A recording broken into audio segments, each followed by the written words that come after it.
This is a Headgum podcast. Hey, buddy, happy holidays. We say happy holidays here on the Doughboys. And hey, if you have a Doughboys fan in your life, or maybe just want to give yourself a gift, look for some Doughboys merch over at kinshipgoods.com. That's right, Wags. Kinshipgoods.com. All the latest Doughboys merch. Mahalo Mitch long sleeve shirt, nice for the wintertime.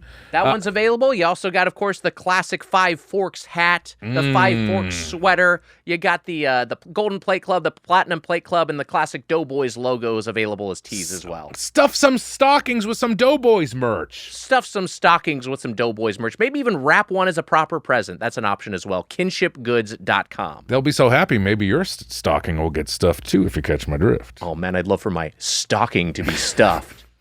Every man's dream. Kinshipgoods.com. Kinshipgoods.com. In 1964, Roald Dahl published Charlie and the Chocolate Factory, a children's novel that introduced the world to eccentric chocolatier Willy Wonka. A 1971 film adaptation starring Gene Wilder further established the character as a pop culture icon and entrenched visual language for Dahl's fantastical world, with its chocolate river and diminutive, orange-skinned and green-haired Oompa Loompas. The Wonkaverse and the greater Dahl canon persists in the public consciousness more than 3 decades after the author's death in 1990. So much so that Universal created a new Chocolate Factory IP both similar enough to attract crowds but distinct enough to evade litigation. In the same way that a Jay Leno mask may be sold at a Spirit Halloween store with the label talk show host.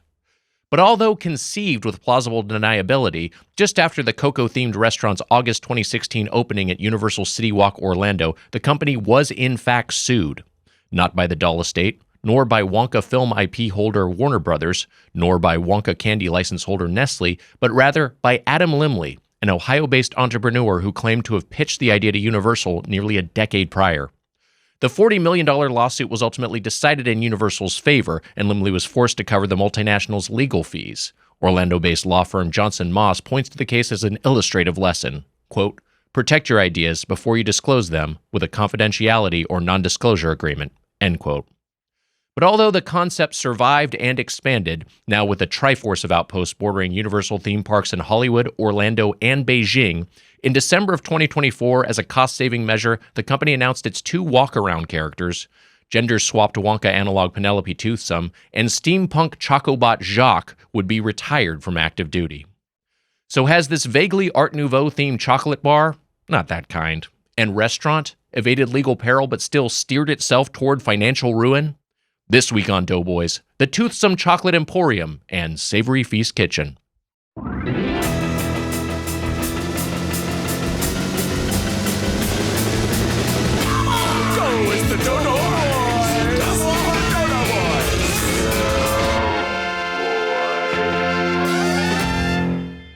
Welcome to Doughboys, the podcast about chain restaurants. I'm Tiger Weiger, along with my co-host, the just barely running man, a.k.a. the I'm not running man, a.k.a. the rubbing man, the spoon man, Mike Mitchell. Okay, so usually when you get a roast, you get one chance. We had kind of a theme here. We had a few different running man submissions. Oh, yeah, it was a running man theme. I noticed that. Alex from Denver, Go Nuggets, Johnny P, and Danny N sent those in respectively, roastedbirdfuck.com. Oh, okay, different. So you wanted to use a bunch 3 different uses. Well, I was like, when the time is, the Edgar Wright running man as of this record is ever so briefly in the zeitgeist. We don't know when this episode's coming out. It's the right time to use it. Yeah, it's the only time. Now or never. You know my complaint. I haven't seen the movie yet. I'm seeing it tomorrow night. I saw it, and then I also rewatched the Schwarzenegger movie like the day after. And you know that I invited you to come to tomorrow night to watch the movie, but you went and saw it beforehand with you've made your decision. It sounds like. I said that me and Gabrus and Cullen and Ben Rogers, Cullen Crawford and Ben Rogers are all going. A fun crew. No, Natalie and I saw it over the weekend. All right, hey, look, all right. Natalie, Natalie, you get Nick before I do. That's the deal. But my complaint about it is that I want like Mega Man style villains, and it seems like there's not any of those in the movie. No, it's like the Source, which is a little bit more grounded, where the stalkers or the hunters, I believe they're called, are just like kind of like guys. They're just guys with guns. So you don't have like what you had in the game show / pro wrestling version. I think that's a great ad in the Schwarzenegger with the Family Feud. I agree. It's a lot more fun. It's a lot more watchable. It's got a much better pace to it. But you've got like, Sub-Zero is one of the who I believe the Mortal Kombat character named Sub-Zero is from The Running Man. Yeah. But he's different. Sub-Zero. He's like a hockey guy who's also got. I think he just has like a hockey stick that like cuts you in half. Yeah, cuts a gong in half with it, and then like has an exploding puck. That's Sub-Zero. That's Sub-Zero, right? And then there's there's Dynamo, who's the opera singer who's got electricity powers. Dynamo's very fun. Dynamo's great. And it was a real opera singer. He was a real opera singer. Yeah, and it has like there's some strange history to Dynamo. Dynamo, the actor who played Dynamo, passed away before the 1987 Running Man came out. That's what it was. I guess it's not really weird history. Yeah. It's just sad. It's sad, yeah. Yeah. And then there's Fireball, who's played by Jim Brown. That's right. NFL legend. And then I'm trying to remember the other one. Jesse Ventura. Jesse Ventura's in it is, I think, Captain Freedom. But doesn't he walk away? Doesn't he? I mean, it's part of what happens later in the movie. But yes, they try to deploy him, and then they end up doing a whole fake like a this is an proto action, AI boys. thing. This is an that's right. There is a proto AI. They do a fake video. They do a deep fake of Jesse Ventura killing Schwarzenegger, and they're going to broadcast it to be like, see, the Running Man's dead, so we won. We have a movie buff, I would say, here as our guest. Very much so. Who the fuck is the other one? There's another one. Don't worry about it. No, there's another one. Me out. Are you excited for any new movies coming up? I did a new Park Chan-wook movie. Do I want to check that out? The Simpsons movie sequel? Hey, I have a few years away. I just saw Selman. Just bumped Did you into really? Selman. Yeah. I heard a rumor about the new one. You know how the first movie shows Bart's dick? Yeah. I hear the sequel's going to have Marge Vag. Wow. What a scoop. Blue hair. Blue bush. Blue bush. A little bit of labia. That's, yeah. They're going to show. How detailed are they going to get, I wonder? Because that's the whole thing with the anatomy. The animator's decision, honestly. It's all a little simplified. I hope very detailed. Let me get a look at those meat flaps. Oh, Jesus.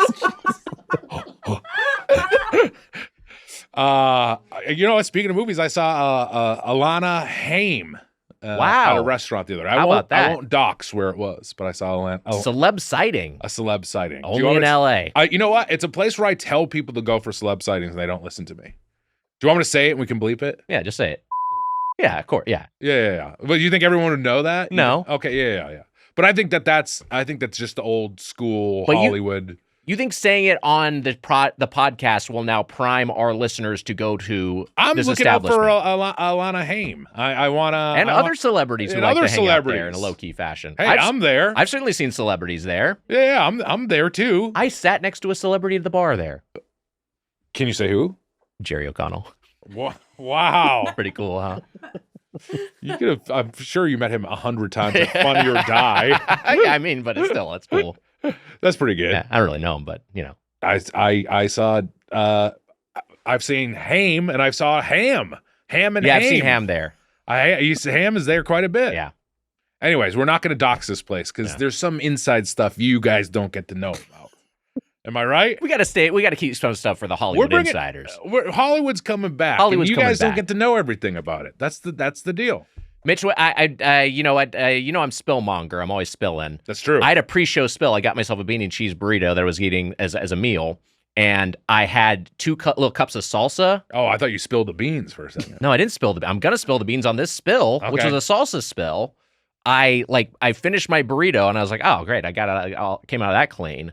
Lowered my hand and inadvertently hit one of the two salsa cups, the red salsa cup, and just blasted salsa all over my crotch. Did you have to change shorts? No, I didn't change my shorts. I just kind of cleaned them up with some dish soap, and I think I did a pretty good job. I think it's fairly. I mean, there's sort of a vague staining, but it's nothing too visible. Hey, if you pulled a Bart Simpson and that would eat my shorts, it would be. I think that you'd have more takers with a nice salsa. Then I'll pull a Bart Simpson from the Simpsons movie.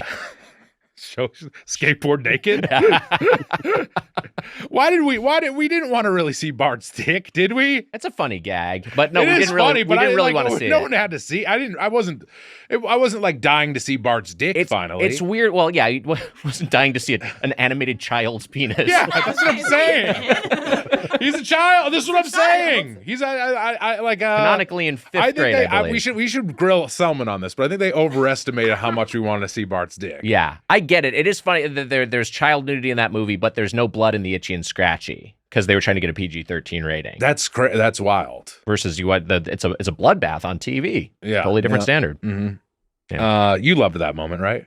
Yeah. Like that solidified it for 5 stars on Letterboxd. Wore out my VHS. Emma, let's hit him with a drop. I like in a rock and roll song where there's just a guy talking. You know what I'm talking about? We're rocking all time and we're gonna keep on rocking, oh no. Yeah, everyone knows what I'm talking about. We gotta keep on rocking for as long as we're rocking. We're gonna keep on rocking. I'm talking about like you hear like Dweezer. Yeah. You know, call me baby. What is that? Is that saying it so? Hey man, I'll see you after the show. You know what I'm talking about? I like some like a little bit of dialogue. I like some dialogue in the song. I mean, pretty good. A great way to end the drop. My least favorite type of drop, which is me listening to our podcast, and I'm just like, this sucks. You know? Yeah, it's bad. You're not even paying attention to me. What are you doing over there? I like the drop. I didn't. That's what I'm saying. I thought it was good.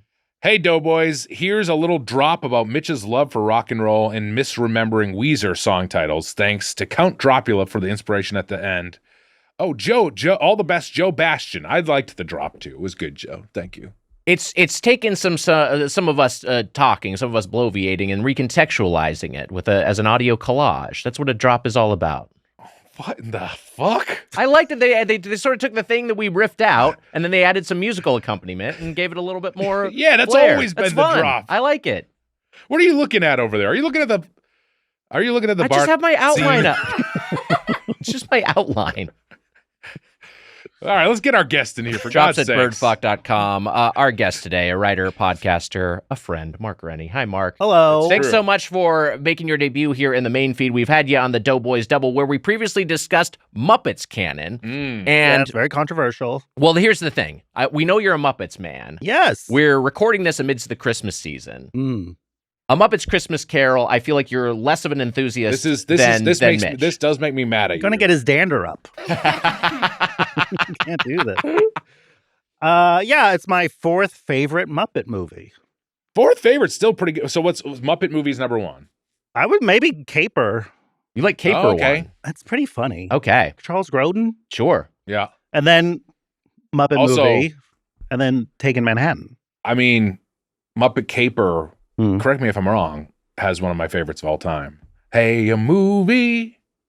Yeah, there's gonna be the opening, like yeah. I always get that opening confused with the Superman 3 opening. They're very similar. What happens in the Superman 3 It's opening? like Richard Pryor doing a whole bunch of like physical stuff. Oh, right. With, isn't there like also like a sheet glass gag? Yeah, it's like a New York City street sort of thing going on. But that song, I love that.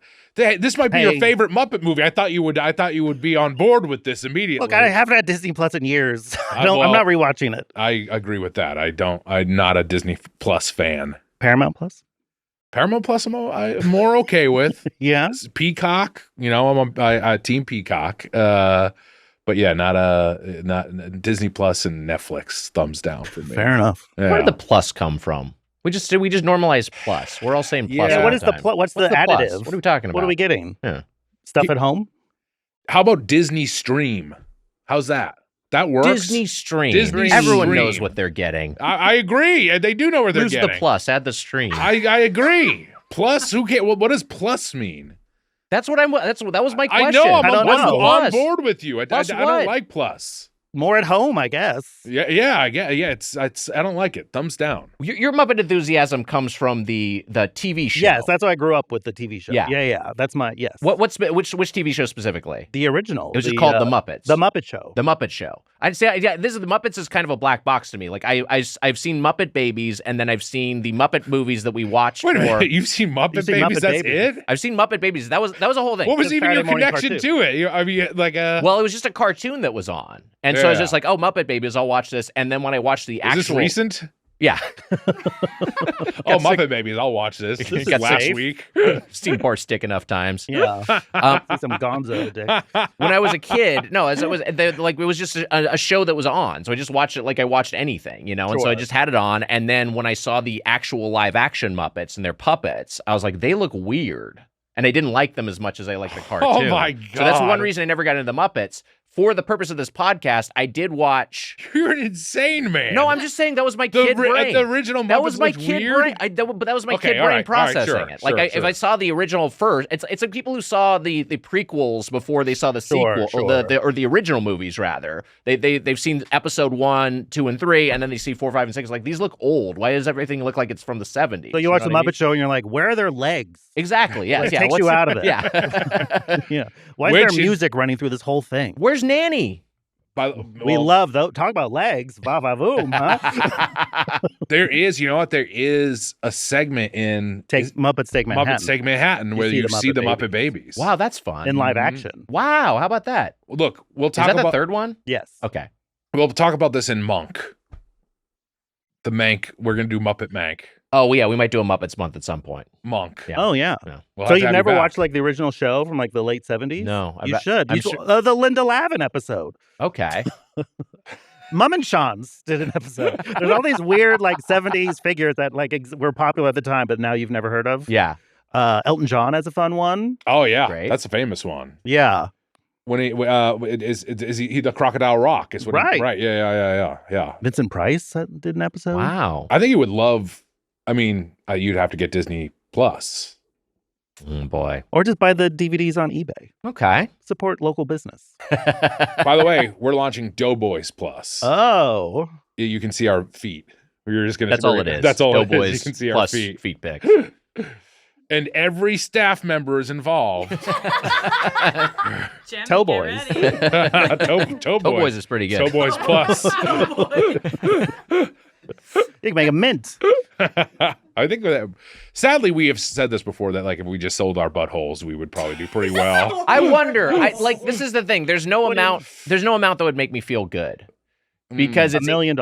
No, I mean I feel great. No, here's what I mean. Here's what I mean. I've sent it for free. If we're putting it up there and we're putting it behind the paywall and it's like wildly popular, I'm like, okay, so this is what people really want. They want like butthole. But then if it's not, I'm like, well, people aren't even like interested in my butthole. Some people you know what I mean? Want. That's what some people. Maybe these people buying the butthole never would have listened to the podcast. You know what I mean? Yeah, maybe you're just finding a new audience. I'm not sure how much the Venn diagram overlaps. You're right. I've never seen my own, so I maybe would subscribe to see what it looks like. For health reasons. For health reasons. Yeah. You ever tossed a hand mirror back there? I've never done that before. Never spread the cheeks at the bathroom mirror? I've never didn't you say that you looked under your legs at one? Didn't you look through your legs at one point? Well, the thing I told is I took a hand mirror because I wanted to see this one as a little boy. I wanted to see what it looked like when pee was coming out of my my dick, and so I held my hand mirror in front of my little kid dick and then just sprayed pee directly onto it. Out of the mirror? Yeah. You wanted like the toilet's point of view? Yeah, I just wanted to see what he saw. To be a toilet. A child's imagination. It's a beautiful thing.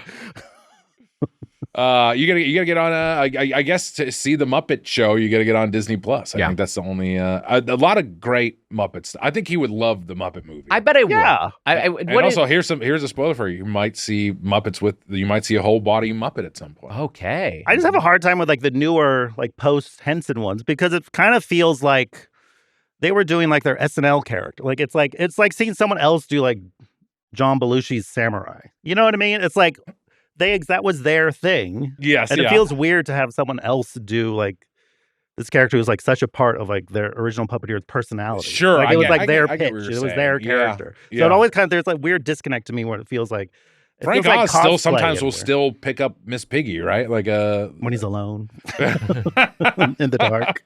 There's gonna be a Miss Piggy movie. I'm excited. Jennifer Lawrence and Emma Stone and Cole from O'Mary. Cole Scola is writing. How about that? Is writing it. Yeah, Wow. very exciting.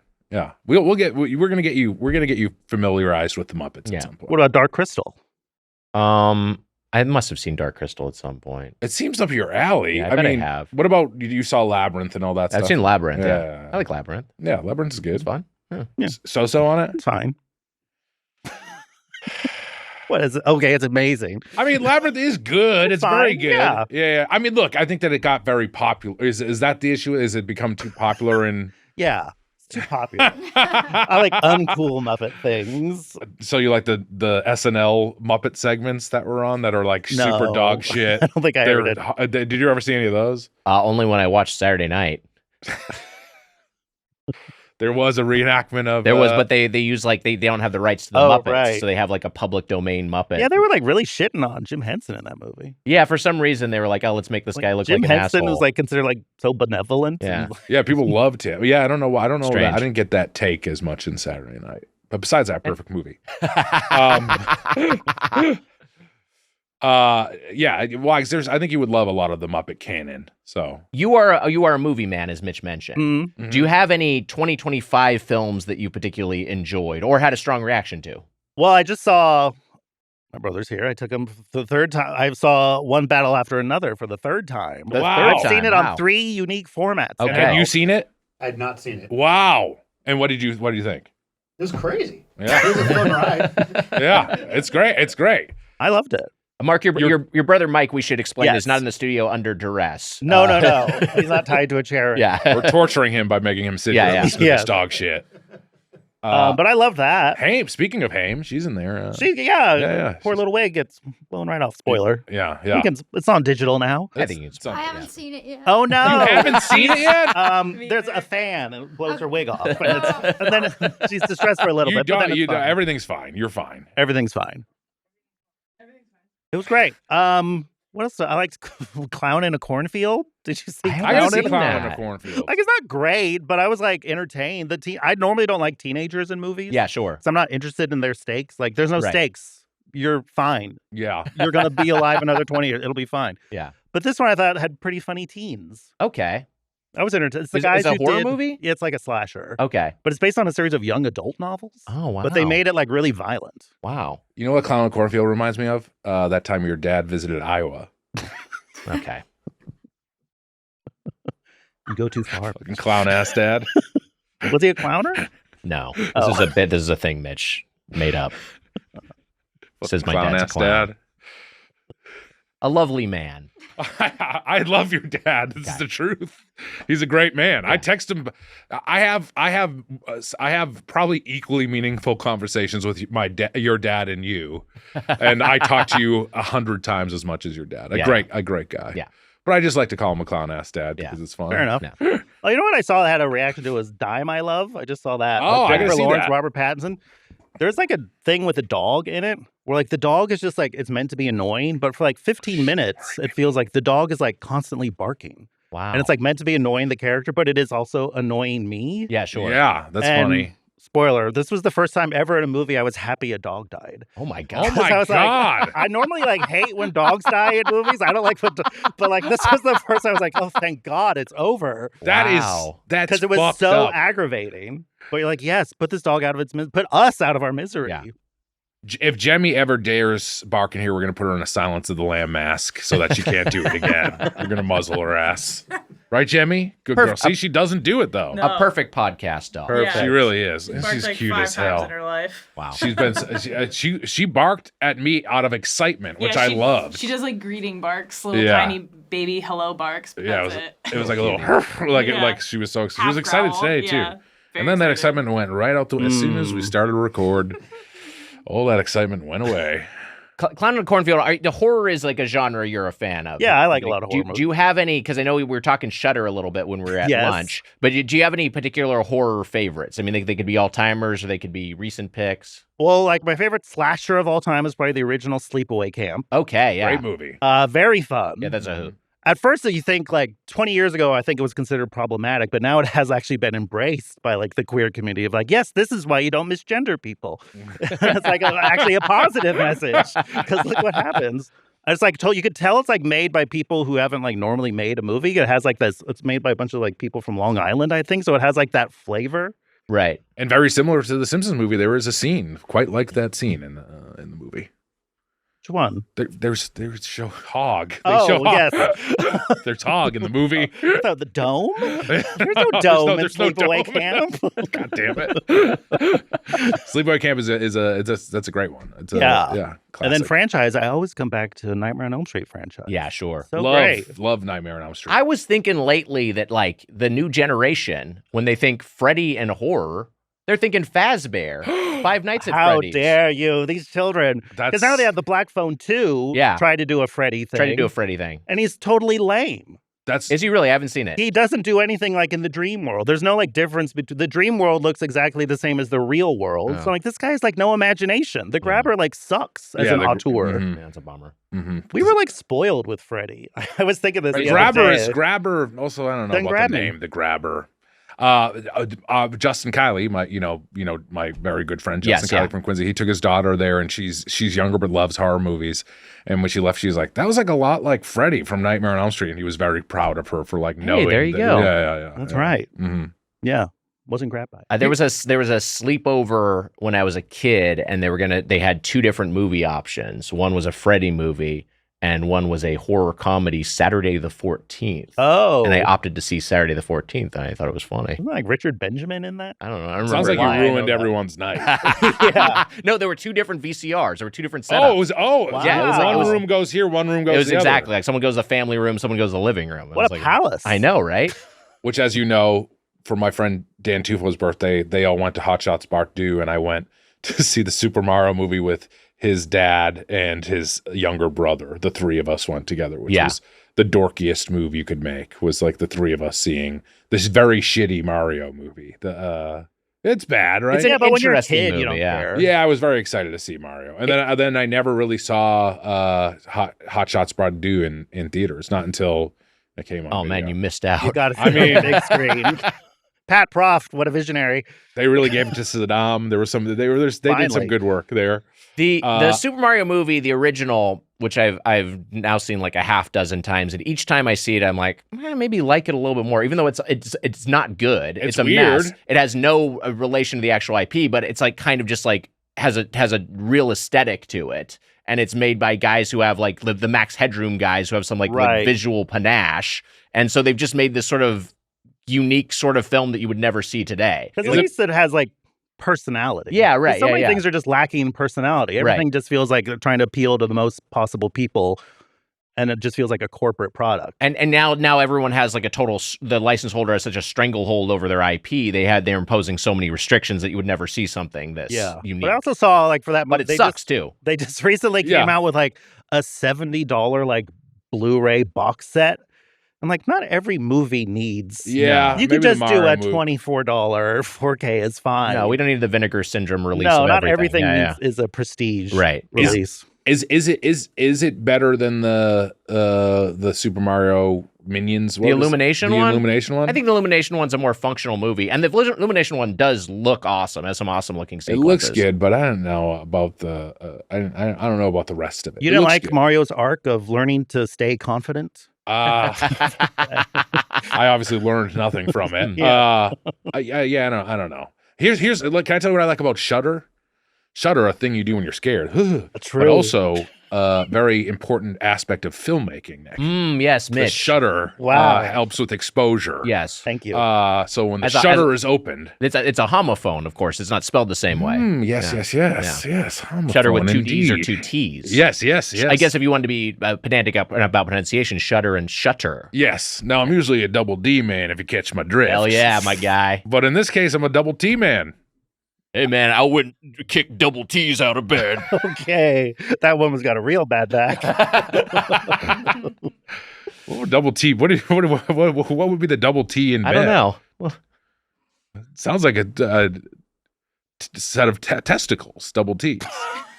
You got double man. T's? So Double- 4? Oh, wait, double. Oh, right. And maybe it would be 4. It would be 4. Yeah. T squared. T squared. Yeah. But yeah, Quadruple Hitler. that's that. What did you say? Quadruple Hitler? Quadruple.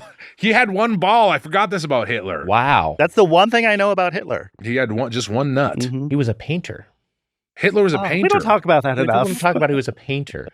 Yeah. Roald Dahl actually was it's because Roald Dahl, who created obviously Charlie and the Chocolate Factory, which leads to Willy Wonka and the Chocolate Factory, which ultimately leads to the Toothsome Chocolate Emporium and Savory Fish Kitchen, which we're going to talk about in a second. He But ties into Hitler somehow? Well, no, Roald Dahl was like famously an anti-Semite. And it's the sort of thing of like you read some of his defenses and he's just like, well, I was actually anti-Zionist and anti-Israel. And you're like, and usually want to give, like a lot of times, like, okay, let me give the person the benefit of the doubt here. But then you read and he has a quote where he's basically like, look, Hitler had his reasons. Like he's like really overtly anti-Semitic with some of his sentiments. So And yeah, he did love torturing children in a lot of his books, it seems like. yeah, and I think there's some problematic passages in some of his books, but whatever. I hope Hitler is down in hell with 2 balls now, and it's weird for him.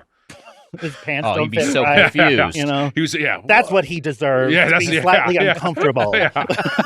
An ironic punishment for one of history's greatest monsters. A second ball. A second ball. Enjoy your See how ill-fitting underwear, Adolf. I was used to one. But yeah, Shudder. That's what I like. about Shudder's great. Shudder. Very cool. Yeah. Yeah. But you like Shudder, the streaming service. I do like Shudder, the streaming You watch service. anything notable on Shudder in recent years? All the time. I mean, every holiday, whatever the new VHS is, I that's just now watched become. that VHS Halloween. I watched that one. Yeah, I just fun watched a one. great one. This Indonesian folk horror movie called Impedagore, which is a terrible title because I think the original title is like Woman from the Damned Swamp or something, which is a better, cooler title. I saw this on there. I haven't Watch watched. Impedagore. It's pretty gnarly. Yeah, we were saying that like Demons is on there. We had this. We had a little Demons bit. 2. Demons 2. We had a little bit of a Shudder talk at the Chocolate Emporium. Yes. Scarier than anything Shudder could come up with is the Chocolate Emporium. We'll get into it. What is your general chocolate fandom? I have Ghirardelli like individually wrapped in my cabinet because I always want like a dessert, but it helps me to not like eat a bunch of ice cream if I just have one small piece of sweet. Just a little nibble. I love a small dark treat. chocolate. The darker the better. Yeah, I love a dark chocolate too. Do you have on the scale of Augustus Gloop to Muttley, the dog, where would you say Famously hates chocolate. Yeah. Well, all dogs hate chocolate. Right. I was just trying to think of a famous dog. And Scooby-Doo eats a lot of stuff, so I figured not to go with Scooby. Yeah, Muttley was a good pull. Yeah, Muttley was good. Where would you put yourself in the Augustus to Muttley? Probably in the middle. I'm Right not in like the middle. I like chocolate, but I'm not like Why the hell did you want to do this place? Because it's themed. I It don't is- know. It's very themed. What is it? So is ice cream at the top of your dessert hierarchy? Yes, Because it is for ice me. That's cream. my Yeah. favorite. I can't keep it in the house because I'll just eat it. Yeah, that's why I made that decision I used too. to I used to keep Tillamook in the house like a fool. Oh man, Tillamook's good stuff. Tillamook is fantastic. What flavor ice cream are you going with? I like the chocolate peanut butter. All right, so you will go with the chocolatey ice cream. Oh yeah. Yeah, okay. All right. I'm not anti-chocolate. Yeah. I'm just not like, I gotta have a box of chocolate. Yeah, you know? I like a C's. I like C's candy. Mm-hmm. Scotch Mallow. okay, They just came out with a coffee flavored Scotch Mallow. that's fun. It seems like you like sweets, but not particularly chocolate itself. I mean, now that we think, my favorite cake is like a yellow cake with fudge frosting. Classic cake. I Like love just- that. And also, I have never had a good version of that in 10 years. Like they don't do it in you have to make it at home. Like I don't Yeah. think you get it in a bakery or like a nice. Right. I think it's considered like lowbrow or something. Oh, Here's my wow. thing. I love yellow cake, and you Yeah. very rarely get. It's like you get vanilla cake. You get Or like they're a white cake. tripling down on it's quadruple chocolate Yes. explosion fever. Yeah. And I don't need that. I don't need that. I'll eat that. So maybe I I, mean, do. I like, will- maybe I'm a 7. Maybe I'm closer. I'm learning. I'm closer to Augustus Gloop than I like to admit. I'm a glump of myself. Team Gloop? I'm Team Gloop. I would. Did you mean clump? I'm not a clump. Okay. No, I'm not a clump, Wags. All right. Look, I wouldn't turn down an invitation to the table, I'd No, love to they're hang out having with the fun clumps. there. and I It's a would. blast. And when someone said somebody call an exorcist, I would laugh at that moment. I would having a blast. Deus, have you ever seen The Nutty Professor or The Clumps? Yeah. What's the clump? You don't know what a clump is. I've seen the Nutty Professor. Yeah, the clumps are just the Nutty Professor's family. Oh, Okay, Yeah. Did you see the second one or no? No. Okay. No. I think you would love it. The clumps I are. would too. You probably would. The clumps are a lot of fun. Yeah. You got a lot on your list, so don't worry about it. And that Lakers sweatshirt sucks. I told you before the recording. It's funny because you and Amelia's sweatshirts are matching. They are very close. Way. I'm repping Casa Bonita. Yeah, you're wearing your Casa Bonita sweatshirt. You gave Amelia shit for the Lakers sweatshirt in advance, and then you called him a picket line crosser. What was it? Because the Casa Bonita labor dispute. I went before that happened, and I support the workers of the cliff divers and the performers of Casa Bonita. I support them. But I also do love Trey and Matt, and they'll do the right thing. I'm sure they'll do the right thing. I think it might have been settled at this point, but I'm not sure. Maybe we can look into it. Yeah. We were talking a little bit at the restaurant. You're an air fryer enthusiast. Yes, I love my air fryer. When did you get into your air fryer? What do I get into it? No, when did you get into it? Like a year ago. Like a year ago. Okay. Yeah. It's been great. What bad boy you got? Yeah, what are you heating up in there? You ask me two what questions. line? I think it's a Cuisinart. A Cuisinart. Okay. Oh, yeah. It's not the bucket kind. Okay. It's the more like toaster oven Got kind. it. I got a toaster. I got the Ninja Flip. That's the one I have. And don't they love to? They do. They just do love to flip. You can make chicken thighs in there. Okay. Right from the freezer. Wow. And they're still juicy. Yeah. My favorite thing to do, and I got to get back on it, because I got a zozerushi, which is the rice maker. Yes. So I make myself some rice, Okay. and it makes a really great rice. And then I get the Trader Joe's like marinated chicken, put that in the air fryer. You're good to go. I'll try that. You're in business. Yeah. I do chicken thighs. It really opened up the frozen aisle, having an air fryer. Right. Of just being like, what's new? But then like everything's like super I bought chicken fingers thinking like, oh, this will be fun. But they just tasted so unnatural, processed, not like real food. Were these from Trader Joe's as well? No, this is Tyson. The Tyson, yeah. Tyson's got some Pretty gnarly. bad product. But now I just buy like wings. And sometimes I'm like not super hungry. I just want like 4 wings. You just throw 4 wings in You there. can and, make like, 4 wings. You I can can do make that. 4 wings. You have that option. I don't have to have 8. Yeah. That's true. Yeah, I do like that. You can make the number of wings you'd like. Yeah. That's a great thing about the air fryer. You Yeah. can do I do the Butcher Box chicken nuggets wags, and they're pretty good. And Wow. I know that we do an ad for that, but they're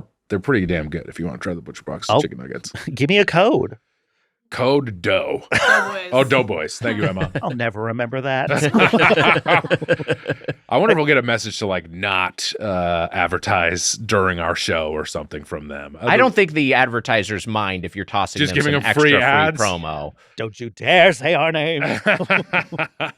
But yeah, the frozen stuff and Reheats pizza. yeah. Okay. You can't make a frozen pizza in it. At least mine doesn't make it well, but you can reheat it like it's reborn. You just put a slice in there? What do you do? Yeah, well, it's like a It's not toaster. a oven. toaster. Okay. It's like a toaster. So there's It's a little toaster racks. oven. Got it. Yeah. Yeah. Well, he did this motion. I like was putting expecting. I was thinking of like a deep fryer, like it's top loading, but it's more front loading. It's more front loaded. It's Definitely tray. front. It's a Got it, tray. got it. Loader. Yeah. Yeah.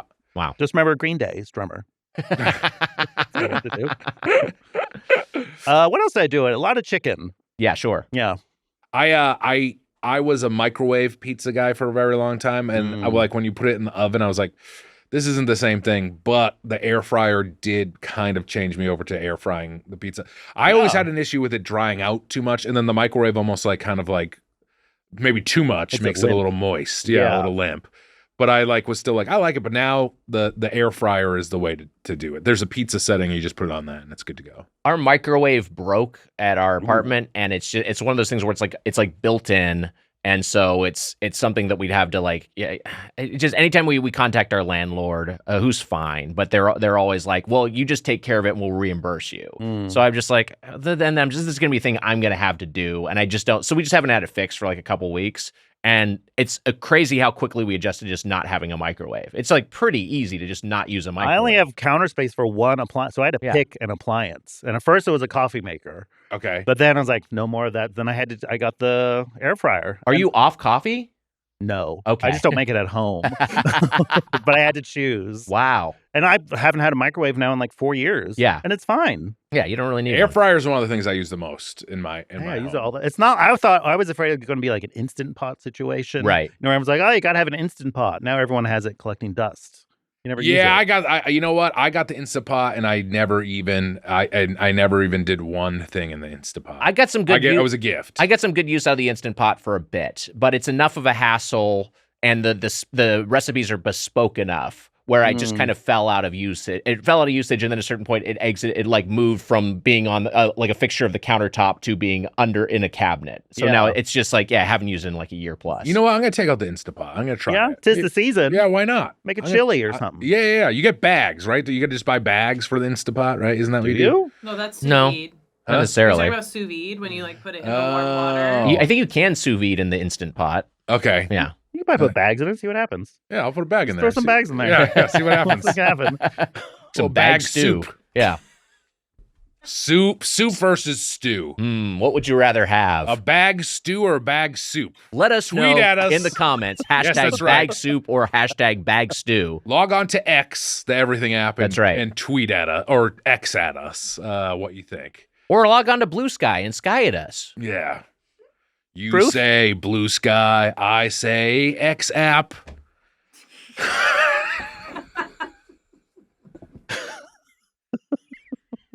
What are your favorite fast food chains? What a pivot. Chipotle. Oh, okay. I go like once a week. We were talking about this. You're still Yes, on you're Chipotle. still on the Chipotle Still on train. Chipotle. I've I'm completely sorry. fallen off of Chipotle. What's your What do go-to? you think of that new carne asada? Don't bother. I get the same thing every time. Yeah. I get a chicken burrito, white rice, I love this. chicken, and then sour cream and cheese. Very you know simple. what? My order is very close to the same thing for burrito. White rice, chicken, sour cream, cheese, but I will throw the pico de gallo in there just to give it some tomato. And then Fair enough. You're going bean free. oh no, I'm sorry. I get beans. Okay. You're bean free. Yes. Mm. No more beans for me. Yeah. Right. We talked about this a little bit. We got this. We know why. We talked about this a little bit, Yes. and if it's a thing you're okay getting into, Sure. your diet has become fairly restrictive because of a procedure you had. Yeah, I lost 85% of my colon Wow. a year ago. Yeah. Over a year ago. And Yeah. that's partly why this episode, which is long gestating, ended up being delayed because I was recovering. Yes, from all yeah, that. yeah. I'm sorry I couldn't do a podcast. So My body was healing, Nick. I'm sorry. why are you going to bring up long gestating in front of him? It's kind of rude after. Yeah, I'll never have a baby. So insensitive. We were very worried for you there for a Yeah. moment. It was very scary. It was pretty crazy. It was very scary. Yeah. I spent a lot of time in the hospital. I spent 2 weeks with no food or water. That was crazy. Which was Wow. crazy. Yeah. But I did make a list of everything I wanted to drink because I just was craving beverages. we're taking all. It was very scary. We texted about it, Because and I you- believe we supported you. You I ended did. Yes, All yes, right. yes. Yeah. And if not, we were supporting you in thought. Thank you. I'll take it. No, it was one of those things where it was like I remember when the crowdfunding thing went up, and it was just kind of like it felt very abrupt. Like this was It a thing that did. kind of happened to you somewhat as an emergency. Yeah. Yeah, It all terrifying. happened very sudden. Wow. It was, I got a bacterial infection, and then it led to a condition called toxic megacolon. Oh my God. Which is when the guy said it to us, we're like, no. What is the real name? Come on. What's that really called? But yeah, it just means your colon is like diseased and swelling. And then 4 days in the hospital, we had to cut it out. Wow. Jesus. And then I spent 2.5 more weeks in the hospital recovering from that. And that's when I didn't have any food or water. How They were you? said I could have like ice chips. Okay. But I was like, no, that's worse. Like the teas. Because I wasn't Yeah. allowed to swall them. I Oh, could like wow. suck on ice chips, but then I had to spit them out. That's horrible. I'm like, this is worse than just denying myself entirely. You could. Were they just giving you fluids? I was just like, IV. Yeah. Jesus. That was the only way you were getting anything in your body Mhm. was the IV. Yeah. That's wild. It was crazy. Yeah. Your boy should have come in there and snuck some, marinara or gravy in your IV for you. Thank you.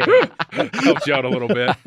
I need some ragu. Oh, that tastes so good going through the arm. Yeah, I went in. I came out with like a new hole. I had a new. I had an Jesus. ostomy after Wow. that for 7 months, That's which was crazy. yeah. So I didn't like fart for like 7 months.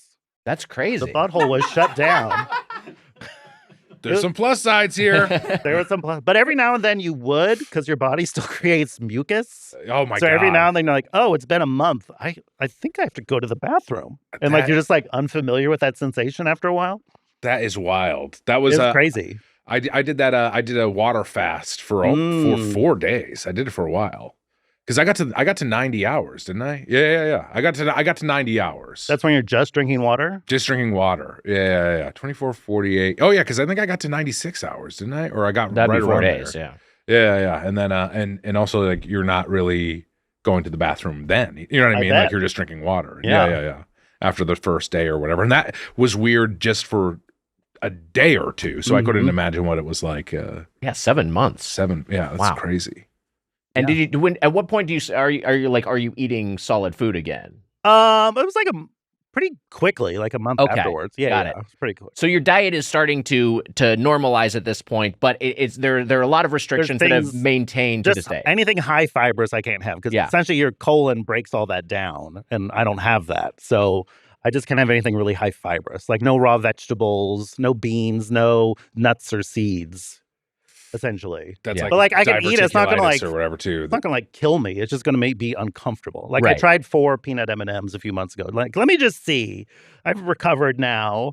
But it's like nope. You could just feel it moving through. I think you said that you God. could feel it moving I could through your feel body. it That moving was through. I was like, this doesn't feel horrifying. good. And who wants to spend all that time really chewing a peanut M&M? Yeah, They're sure. meant to be consumed mindlessly. Yeah. I don't want to agree. be Pop 'em in. mindful with the M&M. That Chewing defeats the every bit of purpose. it. Yeah. Well, this guy's got a nut allergy, so he's lost out on peanut M&Ms too. Yeah, I developed a peanut allergy in middle age. Oh no. Yeah. So no peanut butter. No peanut butter. Yeah, Damn. bummer. I know. I used to love peanut butter, especially peanut butter desserts. And a lot of Thai food too. Yeah, a lot of Thai food, a lot of Vietnamese food has peanut sauces, so you just gotta avoid it. But it's not everything. There's just like it's discontingent. The only thing I really miss is like tostadas, like salads, like a salad for lunch. Specifically Is that a just- tostada salad. Yeah, like a cheese, like at The least healthy Casino version del of a salad. Campo. Yeah, where you could eat the bowl. Right. I guess I could just order the bowl. You could could just still get eat the the bowl bowl. and sour cream or whatever. You could do that. It maybe would scratch an itch or something. Honestly, you could just get nachos. You're That's halfway true. there. It's true, but I do miss a lunchtime salad. Yeah. You could just like lettuce and like stuff like that is just Yeah, just like That is that. But it's fine. Yeah, I mean, look, there's stuff that you could lose that would be. Can you eat pizza? I can eat pizza. I can have Then- popcorn. Okay. But It you was have to just be- crazy when I had the ostomy bag to like finally like you literally are dealing with your shit like in such a tactile way of like, oh, eating this affects me this way.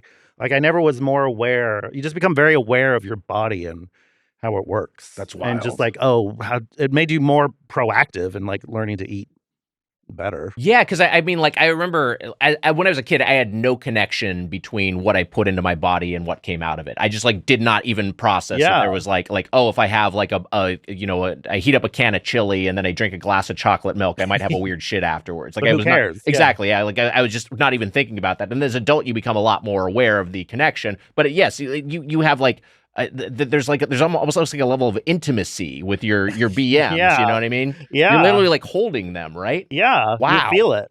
I can't get over a bowl of chili and chocolate milk. It's fucking. Even as a child, I think you maybe should have got some of that.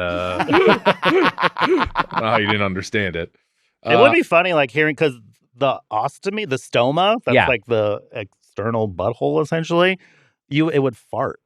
So you would hear a fart coming from here. You would have a chest fart. And like, but you also don't know it's coming because there's no like nerve endings really. There's not like a butt fart. This is great content, right? No, I love it. Like a butt. I'm So you wouldn't. fascinated. This is fascinating. I would just be in like a movie theater and just hear, like, but it's coming from here. So it's just really strange. Is there a smell? I have to ask. No, is it's all there in a bag. It's on the bag. So, Okay, yeah. got it. But would it if it wasn't in the bag? Would it have? Would it smell like? Yes, a fart? because whenever I empty the bag, it's the most noxious smell. Oh my like, God. And now when I fart, ooh, that's a special stink. It's like a very, it's like a more evil. It's the only thing I can describe it. So it's something just like noxious. It's the only word I can think of. Like, whoo, those are some rank farts I have now. Because appreciate your colon. I think it's because I have more electrolytes. Okay. Because the colon is also how it helps hydrate you. Okay. So that's but now I don't have that, so I'm losing more electrolytes. So can you eat like a normal amount of food that you're just restricted in what you can eat? And do you have like are there supplements that you take? I take every morning before half an hour before breakfast. I take 5 Metamucil like capsules and an Imodium. Then for lunch I have an Imodium, and then for dinner I have 5 more Metamucil fiber tablets and another Imodium. What is the difference between taking 3 Imodiums a day? What is the difference between taking consuming it in like the dietary fiber in tablet form versus consuming it as food? You just don't have it like it doesn't have to be processed. It's just ready to go. I think so. And I also just like the pills because who doesn't like pills? Yeah, sure. And so the Imodium basically is helping slows everything down. Yeah, wow. I did have my doctor said I had to get I only ever had one colonoscopy in my life, and now I never need another one. Wow, okay. That's wild. But I have an endoscopy, I think is the word. And I had that last time. And not Is that when they go down their throat? No. That's up, but not as deep, and you don't get put out for it. Oh, okay. But my doctor said, like, are you having solid bowel movements? And I was like, yeah. He's like, huh. I was like, way to go, me. Yeah. I guess he was surprised. Yeah, I would like him not to be as surprised by that. It's like, you should be having constant diarrhea. Why aren't you? Like, I don't know. I haven't a lot of rice, I guess. So 3 Imodiums a day. Yeah. And it barely works. That's wild. If I took 3 Imodiums in one day, I maybe would explode. It used to, like, really, I used to take Imodiums and it would like, well, you're a little too stopped up. Oh, 100%. You know what I mean? Yeah. Nothing to me. That's wild. Do you have, is there any food in particular you miss that you really still have a hankering for? I miss like a sesame bagel. Sesame bagel, sure. And it's just no seeds. And you mentioned the taco seeds. salad earlier, obviously. Yeah. Mendocino Farms had a really good Impossible taco salad. Oh, yeah. They've taken that off the it's menu. off the menu. Yeah. So it's I like, hope in my honor. I think it was. I can't have it. No one can. I think that's fair. No, that salad was clutch. I was really bummed they removed it. It's like the only good thing, right? Yeah. Do you think they got rid of it just because Impossible burgers are expensive? It or like could be, but they changed them. They had the Save Drake's Farm salad, which was a staple. That one's gone too. Yeah. They've just made some over there. I don't know what they're doing. I don't know what they're doing some of the either. tweaks they're doing to their menu are just Though your sandwich is inexplicable. back. I know. I had it 3 times already. Did you really? That's awesome. It just came back. Which sandwich is November that? to The remember. November to remember. Oh, got it. Oh, it's like a Later- Thanksgiving sandwich? Yeah, it's like turkey, cranberry bread, cranberry sauce, stuffing. It's the best sandwich ever, and every November I make sure to get as many as I can. Have you had the Trader Joe's? Like, they have a wrap that's like a Thanksgiving wrap that has like a gravy dipping sauce. Ooh. And it has like, it's like turkey, cranberry, and stuffing in the wrap. Wow. Thanksgiving wrap. It's Thanksgiving wrap. Yeah. Come on. Gobble, gobble, look at me. Oh, fuck this. I'm not going to do it. I can't do it. I would like to eat turkey. Now I'm sleepy. Now I'm sleepy. Yeah. Turkey wrap. It's a turkey wrap.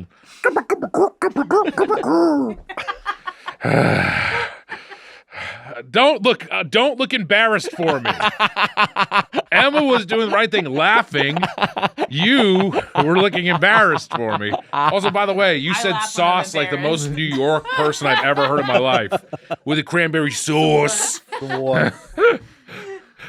you like a? We'll try another Thanksgiving wrap in a future episode. Yeah, we'll go. Wait, when does this episode air? We don't know. It's coming out at some point. I think December Early 11th. December. No, Might be December. It's still we'll it's see. December. Yeah, who knows? We'll figure it out. Turkey for Christmas. Yeah, turkey. Yeah. We've time-stamped when this has been recorded. This is in the aftermath of Running Man opening second yes. in The world box has office. changed. Yes, yeah. December We're post 11th Running Man, Edgar Wright version reality. December 11th is still a time to talk about Thanksgiving. It's like, remember Might not come out Thanksgiving December. Might not come out December 11th. So just don't get too married to that. 4th, We don't know. too. Yeah, Who could December be 4th? January. We'll see. We'll figure it out. It's still close enough to Thanksgiving. Yes, it's yeah. fine. Yeah. It's Thanksgiving fine. is in recent memory. Yes. And the time you talk about Thanksgiving, leading up to it, and then for a week or so afterwards, Where do you talk stand about it. Where do you stand on Thanksgiving? It's great. Do you have a favorite dish? I don't really like Thanksgiving food that much. Oh, interesting. Is there anything you can't eat now because of what's happened with Thanksgiving for Thanksgiving? Well, my mom dinner? used at this one year, my mom made like this corn casserole like 20 years ago. And I said, hey, this is pretty good. And then every year after that, she said, Mark, I made your corn casserole. I was like, it's fine. But now you can't have it. Now I can't have it. Yeah. So I'm free. How about can you do the green bean casserole with the onions? No, on I would top? never. Green beans? Are you trying to kill me? Oh my God! Sorry. No, I'm just kidding. No, I'm not. I'm not trying to kill you. To be clear. No. I mean, I also could eat it. It would just be I would have more urgency. Right. I'm like, I gotta go. I just had green beans. Which could be a good way to get out of Thanksgiving. I don't know how things go if I'm with on Mike a at bad Thanksgiving. Date, Yeah. on a bad date, just order the some green classic beans. Thanksgiving date. He just got Brussels sprouts. This isn't going well. Doesn't like Rocky take Adrian out on a date or on Thanksgiving or something like that? There's some insane thing in that movie. He probably doesn't know how time works. Yeah. He's not aware of holidays. But do you have but what's something like a tuber? Like we're talking like a mashed potato. You can have that. Oh yeah. Okay. That's fine. So like a starchy vegetable is not a problem. Starchy vegetables are great. Anything it's just anything that's too heavy in fiber. Yeah, and also like things with like skin, like tomatoes, like the skin of a tomato is bad. That kind of stuff. Are there any fruits that are okay? Bananas. Oh, bananas and right. avocados. Bananas are banana is the miracle fruit. I feel like it's just so good. Proof of creationism. That's right.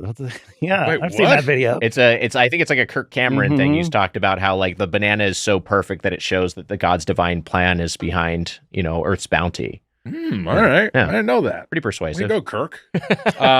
Enjoy your Subway birthday. Someone told me I should eat a banana every day. I don't, but I should eat a banana every day. Curious George? A nurse told me this one time. But Curious George probably would tell me not to. He's trying to hoard the bananas himself. Was it Nurse Gru? It was Nurse Gru. Oh. I do come close to eating a banana every day. A banana a day. Well, I make it smooth. That's how I get my fruit and vegetable. I make a smoothie in the morning. Fun.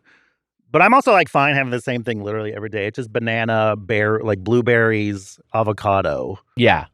And I was a smoothie guy for a while. I kind of want to go back. It's fine. I want to get myself a nice blender, but I'm like you though. I'm enough of a creature of habit where like if I get locked into like this will be my breakfast, then that'll just be my breakfast for like a year. Yeah, and then I'll just change it up. I'll switch to something else arbitrarily, and then I'll just do that for like indefinitely. Because I like not having to think about it. Right. Or I know exactly what groceries I need to buy. Yeah, I'm out of mangoes. I need to get more mangoes. Oh man, one of the greats. Here's what I like: a strawberry banana Greek yogurt smoothie. That's I would fun. have that every single day if I could. And I could, but I don't. I could do it. It just seems like too much work. Yeah. What is your blender maintenance there? Are you hand washing that every day? Yeah. Okay. That sucks. What's the alternative? No, I'm just asking. Oh yeah. Some people not wash it every day? And you'd have to if you're having daily smoothies. I'm having. Are there dishwasher safe blenders? Or no? I think you can get ones where you can put certain components in the dishwasher. There's like metal, right? There's I'm using it every day. Yeah. Are you? Yeah. If you're using it every day, how often you're running the dishwasher? We're not running the dishwasher every day. Maybe if you're like a family of 5 or something like that. Must be nice. I don't have a dishwasher, Mitch. I'll put it on the small. There's a small cycle. There's a short cycle you can put it on. There is. You could put a short cycle on. I don't waste water. Yeah. I love water. Yeah. I've learned from James Cameron not to conserve water and be good with water. I'm not waste. I'll put it on the short cycle. You ever use that short cycle to clean your hog? Yes. I put my hog in the dishwasher. I'll try it out. See you in 30. Probably the most action that thing's getting in a while. Not wrong. Let's just say that the Lexapro has been, I thought that the Wellbutrin would turn me into some sort of Austin Powers character, but instead, not much going on. Yeah. So they pit those drugs against each other sometimes. They're like, this one will cancel this out, but then also this might happen. When you told me that it can affect you for the rest of your life, and then I went down that I went down that little whatever hole. Yeah, there are people who get SSRI induced like a permanent lowering in sex drive that just like never comes back even when they're off the drugs. Well, what happens if you syndrome? Take a Viagra or something? I think you can get a boner, but you're maybe not like. What's the point of what this? What am I going to do with this thing? Hang a towel, I guess. Yeah. Dry your socks, I guess. Show off. I don't know. Hey, there you go. Dry a towel is maybe Dry a baby sock. Dry a shoelace. Yeah. Oh, my shoelaces are always wet. Wait a minute. But yeah, no, I hope I don't have that. Where who knows? I'm off of it now. I'm off of Alexa. You're completely off of it. I'm off of it. Yes. Wow. This is the second day I've been off of it. Hope it works out for you. But no drive yet. No. But also mine was very low to begin with. So if it's gone, oh well. You know, what do you need that for? Yeah. Well, how's this serving me? Yeah. I'm gonna just make my children like Elon Musk, anyways. I'm gonna just to recruit some women to be in a paid harem. Yeah. Why not? There you go. Yeah, that's the way to do it. But yeah, it is. There are some side effects that I wish you had told me earlier about. But I'm not your doctor. What are you talking about? Well, you were happy to bring it up and then you got in my head, and now I think it's just part sorry. Didn't you think that?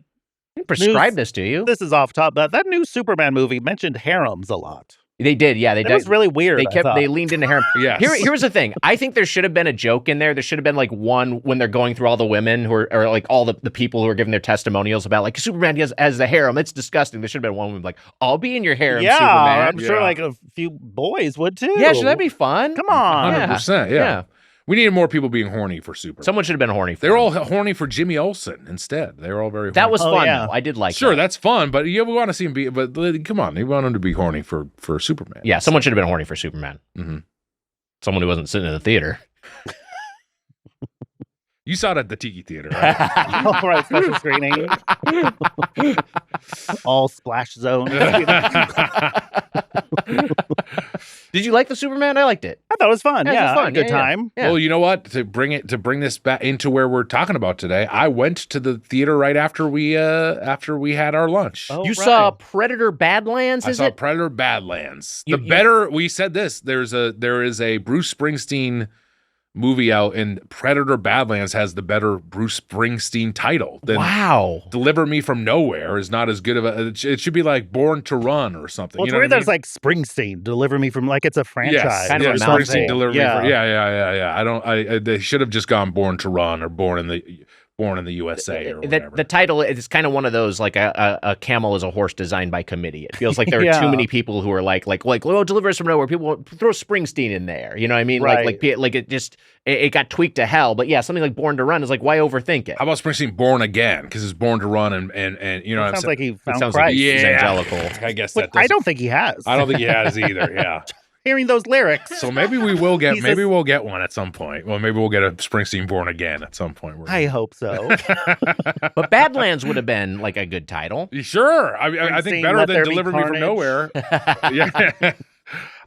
You know what? I had a fun time with Predator Badlands. I think you were. I think you said to me before I went, it's like a very video game movie. It's like the plot of like any open world video game. It literally felt like I was watching a video game on screen. It's like a Metroidvania. Sure. Right. Yes. Yeah. Which was which is Elle fun. Fanning though, she's great. I told you my story of how I waved to Elle Fanning and thought she was a bartender from La Poubelle, and she was Elle Fanning. But she's great. She's great in it. She's got double duty in it too. I like Flora and Fauna. Yeah. Wait, what? Flora and fauna, like the plants. Oh, the plants. Animal, actual. I thought those were the alien biome. Yeah. There's some fun. There's a lot of fun alien biomes. It was like that show. Did you see Scavenger's Reign? I love Scavenger's Reign. It's very cool. Kind of that. Yeah. Scavenger's Reign, I wasn't even all that interested in the plot as it progressed. No, I was just sort of like, I just like seeing all the visual invention. As the kids are saying, it's the vibes. Yeah, great vibes. Great vibes. Also, great. Yeah, did you see Scavenger's Reign? No. Oh, great creatures. Great sci-fi alien creatures. It's just a sci-fi It's movie? an animated show that I think was originally on HBO, yeah, but it's streaming now. It's worth watching. It's very, very. It's only like 8 episodes. Yeah, it's very digestible. Then they did another one, those same common side effects. I haven't seen that. Pretty funny. Oh yeah, our friend of the pod, Dave King, is the voice in Common Side Effects. Yeah, really good. Yeah. Wow, I haven't checked it out yet. I gotta watch it too. I went over there after the Chocolate Emporium. Yeah.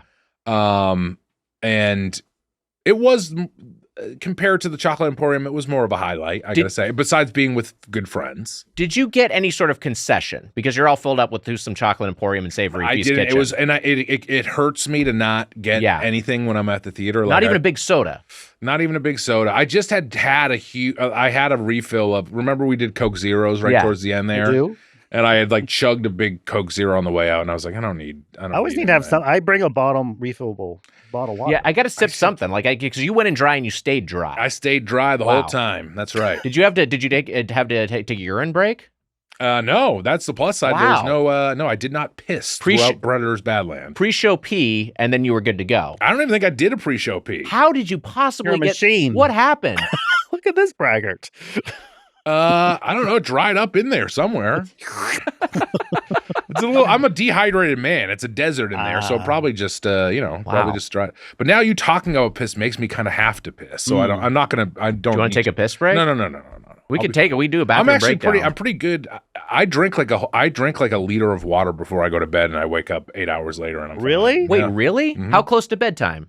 Right before I fall asleep. You're drinking a liter of water, and then your head is in the pillow. Right? Do you piss before you go to bed? No. Are you pissing the bed? Are you pissing the bed? My bed is super yellow and stinks like piss. Worth looking into.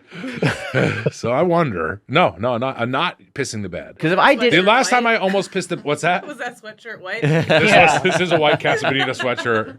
The last time I almost pissed the bed was in Micus, and all those guys came out, and we were drinking. We drank so much, sure. Back to Quincy days drinking, and I woke up. I woke up. I think I was having a horny dream.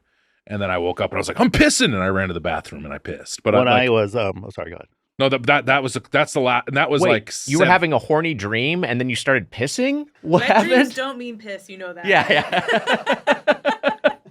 I think in my dream I was like, this is horny, and then I was like, this feels good, but it was like I started to dribble out because I had to piss. And so the sensation was like some sort of substance was creeping out of your hog. Yeah. And so and I think in my sleep brain thought it was a wet dream, but it was here we go. This has never happened to you before? I have a similar story. Okay. I think I've shared the story on the podcast. I mean, I know that the voluminous. Well, that was it. Yeah, I did have one. I did have one wet dream, and where I did have a voluminous amount of ejaculate. Wasn't it like a band playing or something? That was when, so I had the first time I ever had a wet dream.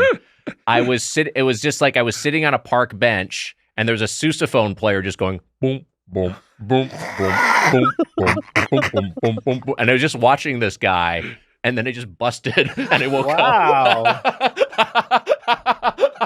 You love the Music Man? I don't know. I don't know what the association is. Was there like a hot girl that played the sousaphone in band or something? I mean, it must have been some sort of music crush or something like that, but it was not who that was playing the sousaphone. Was it the rhythm of your blood flow or something? It might have been that. Yeah, I don't know. I don't know exactly what was going on. But sometimes I think that there is a tease between you're having a wet dream or a wet bed. You know what I mean? I think that there is. Sure, we're having a warm sensation either way. Yeah. And your body needs to pee. You know what I mean? I think that does happen. I wonder, has anyone ever had the opposite where they actually have a wet dream, but they dream oh no, I'm pissing. Oh, that's a nightmare. A true nightmare. Freddie. Then you're not having fun in that scenario. Well, no, the story I was going to tell wasn't the sousaphone story. The story I was going to tell was analogous to that. But that was one where I woke up, I was sleeping I was home from college. I was sleeping in a bed at home, and I woke up and I just had a fully turgid erection, and I was but sleepy in the morning, and I was just oh god, yeah. And then I went back to sleep,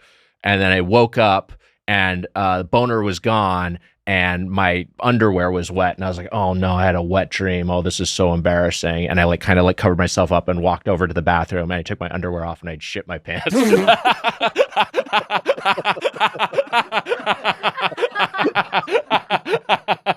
It's much worse. Yeah, way worse. And you didn't know that until you stood up? No, I didn't. Yeah. I just felt like a general, I was groggy, and I felt like a general, just sort of moist sensation. Oh, also, you didn't. Also, I was gonna say you didn't have there was no. See, for me, look, this is dirty talk. Yeah. This is for the boys. Welcome to the dirty talk. But anytime I've ever had a nocturnal emission. Yes. I always am waking, I'm waking up. You know what I'm saying? You're waking up in the midst of it. Whoa, yes. Because it's an intense sensation. Right. And so you're waking up as that's happening. So you didn't experience any of that, of course. No. I just woke up in the aftermath. Yeah. But thought that I put two and two two together. And I was like, well, boner's gone, wet pants. I know what happened here. Shit in the bed. I came again. There's a turd in the bowl. That means I orgasmed. I just do everything all at once. That's what that movie should be about. Jesus Christ. What a nightmare. How old were you when this happened? Probably like 18. Okay, yeah. Like very young, yeah. Yeah. Wags, you know my cats, Wally and Irma. Yes. I love them very much. You know a thing Wally does now, I told you, is he can open doors now. Yes. But you know what's funny is that he always is opening the doors when I'm in the shower. I think he likes the hot mist in the the steam of the shower. Right. Mitch, your cat is part of your family, and your family deserves the best. That's why you order Smalls cat food, fresh, protein-rich meals that support cat health and happiness. They're living their best 9 lives. This podcast is sponsored by Smalls. For a limited time, get 60% off your first order, plus free shipping when you head to smalls.com/doughboys. Starting with Smalls is easy. Just share info about your cat's diet, health, and food preferences. Then Smalls puts together a personalized sampler for your cat. Smalls also has a bunch of amazing treats and snacks you can add to your order. After switching to Smalls, 88% of cat owners reported overall health improvements. That's a big deal, Wags.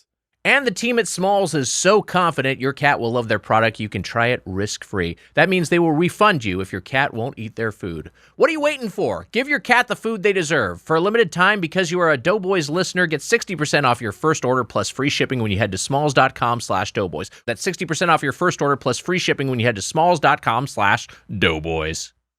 This show is sponsored by Liquid IV. Wags, ditch the glitch with 0 sugar and 0 crash from Liquid IV's new Energy Multiplier Sugar-Free Hydrating Energy. It's scientifically formulated to support physical energy, hydration, focus, mood, and social stamina. Mitch, I know you like Liquid IV and the new sugar-free hydrating energy. That's right, Wags. You know, I take a Liquid IV every night before bed, a strawberry Liquid IV. I love it. I chug it down. I get hydrated. And now, in the morning, to get my day going, I go with a new sugar-free hydrating energy.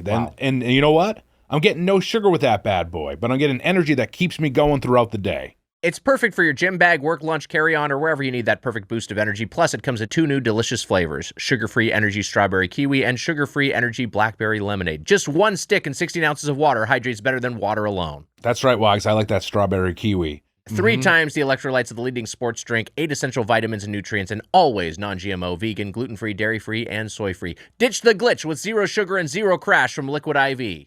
Tear, pour, live more. Go to liquidiv.com and get 20% off your first order with code Doughboys at checkout. That's 20% off your first order with code Doughboys at liquidiv.com. Do it. We got gross there for a second. We're going to continue being gross because we're talking about Emporium.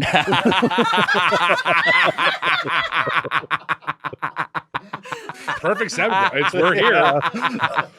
The Toothsome Chocolate Emporium and Savory Feast Kitchen first opened in 2016 at Universal City Walk, Orlando. It has since expanded to Universal City Walks, Hollywood, and Beijing. There's a Chinese outlet. Okay. It was the subject of a $40 million lawsuit over intellectual property theft. I'm going to read a lengthy excerpt from an August 22nd, 2016 piece on Courthouse News about this. Quote, in a lawsuit filed in the Orange County, Florida Circuit Court, Adam Limley claims he was working on a business concept he called 1-800-Santa Claus in 2003 when he asked his 9-year-old daughter Lindsay to draw a map of the North Pole. He says he thought his daughter's vision of the North Pole would better connect with young children than one drafted by an adult. But as he recounts in the August 18th complaint, there was one feature of Lindsay's drawing that particularly caught his attention, a small building she called the Chocolate Factory. Limley questioned his daughter about what the building and name represented, and she advised him that, quote, this is where the elves eat, end quote. Lindsay then explained her concept to her father, which involved an elaborate interactive culinary and confectionery vision, which involved an experience for visitors combining all of the 5 human senses, the complaint says. Limley says he immediately realized his young daughter had a vision with unlimited global potential, mass appeal, and tremendous opportunity for exponential growth and scalability. This is such bullshit already. He says he pitched the idea to Universal in 2008, and the entertainment conglomerate expressed great interest in the concept. Then in 2012, NBC Universal announced the planned opening of the Toothsome Chocolate Factory and Savory Feast Emporium, which Limley claims incorporated many of the ideas and features he had shared during his pitch. Limley, meanwhile, claims he is the victim of the defendant's brazen theft and misappropriation of his entire business plan, creative concept, and national rollout development and marketing plan. The lawsuit was ultimately ruled in Universal's favor. But yeah, he this guy claims that from a child's drawing of the North Pole, he was inspired to create the Toothsome Chocolate Emporium concept, and then that was stolen from him by Universal. Which he is just stealing. Willy Wonka, but he has not acknowledged Willy Wonka at any point. He is almost like seemed to be crediting his daughter with inventing a chocolate factory. It's also just funny never to be heard of previously. Like, wait, what did you draw? Yeah, a chocolate factory. It's like, what the fuck are you talking about? What madness is this? Yes, yeah. I suppose chocolate has to be made somewhere. Also, you can pitch restaurants. I guess. Restaurant? Why are we pitching restaurants left and restaurants. right? Amityville Cafe. Oh my God, that'd be fun. Oh, I meant Amity from Jaws. They both work. Amityville. They both work. Both of them would be great. I mean, that's what Universal should have Amityville. Well, Cafe. I was also watching Amazon Prime has a live channel that's just Murder, She Wrote. So, of course, I was watching that. I love it. Why not a Cabot Cove? That's a Universal property. I love it. The teens would love a Cabot Cove cafe. I was going to say Burger, She Wrote. Burger, She Wrote. They should put a Burger, She Wrote in Universal. Yeah, why not? They absolutely should. I never had Burger, She Wrote, but I hear it's very good. Wait, it's real? Wait, you didn't know this? Maybe I did, but I just subconsciously. There's a burger. I hope you don't get sued. It's a Burger, She Wrote. For saying it on the podcast? For saying it on the podcast. They're very litigious. Burger, She Wrote is a smash burger place in Los Angeles. Oh, okay. Has Deus had it? I haven't had it, no. I must have heard of this at some point. It's over near the Grove, it looks like. Okay. Yeah. They all have like weird names though. There was like For the Win. Yeah. They don't like really evoke. Burgers Never Say Die, of course. Yeah. They like having like really goofy names. Right. Yeah. I know. It's strange. I don't know. Yeah. Whatever happened to Burger King? Thank you. You know what you're getting. The king of burgers. Home of the Whopper. It makes sense. Exactly. Yeah. They go a little too Wendy's. This guy loves his daughter, named his burger place after her. You know what you're getting. In-N-Out Burger. I'm going to go in there. I'm going to get a burger. I'm going to get out. I know what I'm getting. El Pollo Loco. There's some insanity. Exactly. That's a chicken as well. I'm getting it's like we know what we're getting there. Yeah. They've gotten a little too cute. They got a little too cute. Everyone wants to be on Instagram. Right. Yeah. Not me. I don't like it. No? I like it on there too. I like to follow some wives. Wives? Like housewives? Mark, you've been to the Toothsome Chocolate Emporium previously. I had been once before. And when you went was close to when it opened? Yes, in LA. It was being built because I'm an AMC A-lister, so I go to the City Walk a lot. Right. There's always a dearth of restaurant, like good places to eat there. Yeah, City Walk has a, for people not in LA, it has an AMC flagship theater, and it has one of the only true IMAX screens in the city. Yeah. Yeah. So we go a lot. But there used to be a Hard Rock. We saw, the Hard Rock one. Well, what's going in? What could it be? Then we saw something called Toothsome Chocolate Emporium and Savory Feast Kitchen. Like, a steampunk chocolate. So we got so excited. Then lockdown happened. Yes. So all we had to get us through lockdown, we were just waiting for this stupid theme restaurant to open to try it. So we waited like 2 years, I think. Finally went, had a very mediocre meal, then saw Ant-Man Quantumania. That was my evening. A tough double bill. That was a tough night. It was just a lot of disappointment all around. Yeah. Who is the mascot? Was the mascot there when you went? There was the robot. They had the walk around robot. So this is a thing that's been discontinued, and we actually have some video of this here, so we can get a taste of what we missed. But they had a Professor Penelope Tibu Tinker Toothsome and her robot companion Jacques. Used to be walk-around characters. They have since been excised as a cost-saving measure, but here's a little taste of that. How has Jacques been running? Been running recently? You can be honest, madam. I can take it. He's been running off of milk chocolate recently, so quite smoothly and sweetly. Thank you. Though, last week. Oh, yes, last week. He runs off of chocolate, I should also probably explain. Sometimes he runs off of dark chocolate. That is true. I tend to get a bit moody when I have the dark chocolate. What? So we get a taste of it. He's a chocolate-powered robot. It's very steampunky. There's the top hat with the steampunk goggles on Penelope, and then there is a bowler hat on. I guess he's like kind of like a jankier sort of Star Wars robot, like Jock. He's like he's a big bucket of bolts. He's doing the robot turns over and over. Yeah, again. he's definitely physicalizing it like a robot.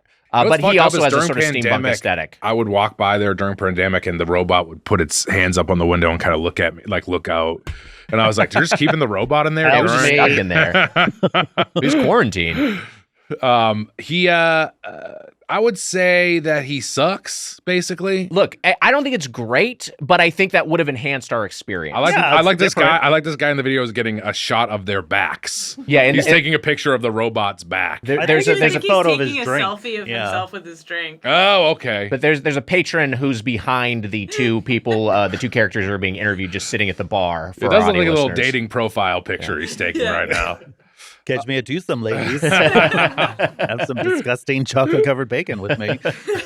Are you swiping right on the chocolate robot? On Jacques? Yeah, on Jacques.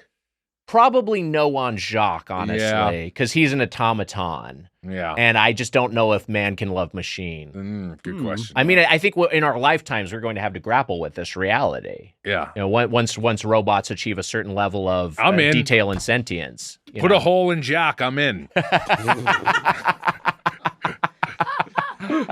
He doesn't even seem to have a mouth is the thing. No. How is he chocolate covered? Yeah, I know. It doesn't. He can't even really show an expression of happiness. Right. He has no mouth but must scream. Is he the basis for that short story?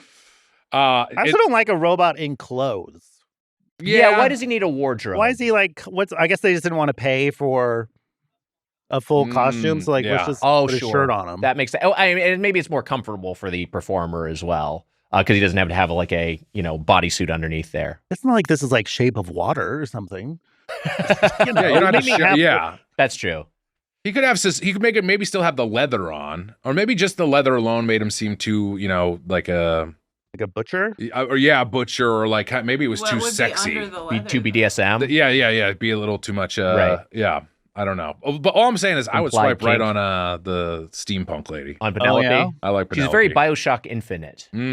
It's a like, I don't know. I mean, like, I don't understand the kind of generic sort of steampunk tableau that this place operates in. Well, the good side is that the story is baffling and doesn't make any sense. Should we get into the story? The lore? Yes, the lore. Okay, so it's lengthy, it's inscrutable, and it is on a display on the table. I will read the story of Toothsome. Jacques landed the dirigible in front of the small cottage home in London, England. This is how it begins. So you have no context for Jacques immediately. Who the fuck is Jacques? Res. Yeah, starting right in the middle of it. Professor Dr. Penelope Tibu Tinker Toothsome, Taylor's soldier spy, was overjoyed to share her travels, experiences, and experiments with her family. She quickly stepped from the cockpit of the airship and dashed up the cobble pathway. She threw open the front door, soaking in her childhood home. Except it was empty. All that remained was the old Victrola in the corner of the living room. Penelope stepped into her mother's kitchen, recalling the first time she ever tasted chocolate. There was a song in her head. She couldn't recall the name of it, but it was French and jazzy.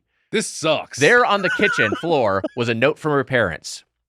Dearest Penelope, we have set out to join you in your adventures. Surely the world isn't so big that we can't find you. We shall look for you wherever chocolate can be found. Love, Thomas and Violette Toothsome. So she is left on an adventure. So the parents left a note on the floor? She goes back home. Her parents have left their home and have left a note informing her that they're searching the world for her. They're like on a Captain Code treasure tracker. If you thought that she was going to come and check the home, why not just stay there? Why not stay at the fucking house? Yeah, shelter in place. Penelope knew immediately what she had to do. She would take everything she knew about chocolate and develop a fully industrialized, state-of-the-art chocolate emporium. Until the day she was reunited with her family, she would share her love and knowledge of chocolate with the world. With the old Victrola in her arms, Penelope made her way back to the dirigible. Jacques quickly lifted them into the air. Again, still have not established that Jacques is even a robot. They were off to chase their destiny and find the perfect location for the world's foremost chocolate emporium. There would still be discoveries to be made, but she was determined to make them all. This is the story of Professor Dr. Penelope Tibu Tinker Toothsome, or at least, so I've been told. Oh, a little ambiguity. Yeah. Wait, who the fuck is telling the story? Unreliable narrator. Wow. It's like who's telling the story? Thomas Pynchon novel. I am Ozymandias, King of Kings. I think this is, it's just like, what, I don't know. You're reading this like, what the fuck is this? But also it's like, So she basically has created these outposts as like kind of a bug light, as like a honeypot to draw her parents who are scouring the globe trying to find her. And she's basically like, well, they love chocolate. They'll come to a big chocolate and emporium. Universal theme parks. I guess that's the lore behind this. It sounds like a really stupid family. They're all really fucking dumb. idiots. They're all dumb as shit. They're dumb as rocks. And also, if there's ever a robot uprising, I want to take Jacques. He looks like I could kick the shit out of him. I just feel like I could kick Jacques' ass. Oh, I thought you meant you wanted Jacques on your team. Your side. Oh, no. Take him out. I think I could kick his ass. Yeah, I don't think he has very good visibility. And yeah, he does look like kind of a dandy. I think you could take him. Yeah. And there's no background on Jacques, just that he is. In this, it just says Jacques. It doesn't even refer to him as the chocolate-powered robot. It just says Jacques twice.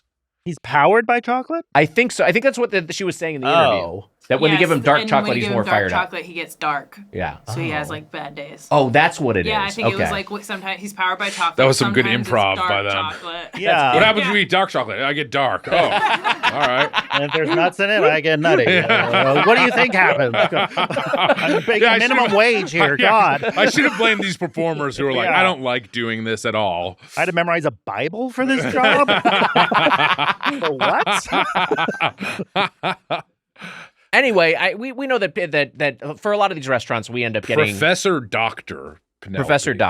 Oh, whatever, it's fine. That's some kid logic right there. Yeah, it sucks. It sucks. We oftentimes get delivery for this podcast for logistical reasons. And we sat. We went in person to Toothsome Chocolate Emporium because this is that kind of experience. We did invite Emma, Amelia, and Cesar and had no takers. No one came. Zero interest. Can't imagine why. It was also the first day of rain. It was a rainy day here in LA, and there was barely anyone in there for lunch. Now, look, I like going to City Walk. It does feel, we were saying, it just... They might need a teardown of City Walk. It is. It's showing its age. It's showing its age quite a bit. It looks exactly the same as when I first visited, like in the early '90s. Which is so they've frozen it up all right. It is frozen in time. I got there, Wags, and I parked in the structure, and they were like, there was a bunch of these promotions for the ET sequel. Oh yeah, because you parked in the ET lot. Right? Yeah, I parked in the ET lot, and there was like promotions for the ET sequel. I'll just show you a photo here. It's a visual joke. The visual that no one can see, but it says 2T. 2T. You were parked in section 2T, which was an ad for the ET sequel. I'll put the picture in the YouTube video. Look, that crushed at lunch. That went really well with me and crushed at rehearsal. We were like, you got to say that on the show. I was realizing I didn't know how to say it. I think the issue is the picture's too small for it to be picked up. Deus wasn't helping over there, it Googling their bullshit, whatever the fuck they were doing. They're busy. We're busy. I'm labeling the 2T photo for the YouTube Yeah, I'm video. writing down the time code of this moment so we can put the photo. So we can cut it later. We gotta put it on the socials. All right, here we go. 2T. All right, that's one joke out of the way. We'll get to the next. We wrote down a few because I thought I was on fire that day, but turns out maybe you guys were just having a bad day. No, we're having a good time. Our server was Nicole, and that was like I think pretty much, and the servers, they all have to wear the steampunk regalia. Yes. And my understanding as well is that you can see into the kitchen, and I didn't get a look at it, but apparently the kitchen employees as well have some sort of steampunk regalia. Yeah, so they're really laying it on thick with the theming, and that seems to be where they're spending all of their money on the wardrobe and the art direction, because it certainly isn't the food. But our server was Nicole, and she was great. Great, like direct, straightforward recommendations, very friendly, very attentive, and was the sort of thing that was working a shift where, Emma, I'm sure you experienced this as a bartender. Thank you for your service, where she was both working behind the bar and serving tables. Yeah. So kind of double duty. It was sparse in there. I mean, I'm not saying that it wasn't a hard job. I'm saying like it was pretty dire situation in that restaurant. No, I would say it was about like an 8th full. Yeah, there's a top level that I don't think was even open. I think off the top of my head, I think there was like 6 tables taken, maybe. But usually if the bartender's waiting tables, they were like, it's going to be a slow day. We'll just send someone home and you can do it all. And I don't think it was it was Friday. Friday, yeah. And I don't think the night was the rain and everything, it just looked when I left Predator's Badland, nothing was going on in there still. I remember when it first opened, it was busy. Like when it first opened, because I think people were just like curious. Yeah, like, sure. What is this? But now I never see a line. My understanding is that the Orlando location still does quite well. Like there's a lot of business at the Orlando location, but this one is pretty underutilized. I even think like the theming isn't like that over the top, or like it looks cool from the outside, but once you go inside, it basically feels like a Panera Bread that's been themed to steampunk. Right. The exterior of the structure is what's really like that. That's the most impressive part. We were saying good cutlery and the glassware was glassware. great. Yeah, glassware was yeah, awesome. yeah. Good heft to it. It must be good food if we're praising the cutlery. Yes, we haven't gotten into the dog shit meal that we had. Let's first talk about. I'd rather eat Nick Weiger's underwear in the morning. Sure. Let's first talk about what was inside that glassware. Our round of cocktails. I got myself a non-alcoholic strawberry vanilla mint fresca. Mitch, you got yourself the Cocoa Clouds, and Rennie, you got the Espresso Teeny. That's true. The Cocoa Clouds came with a little cotton candy on the side.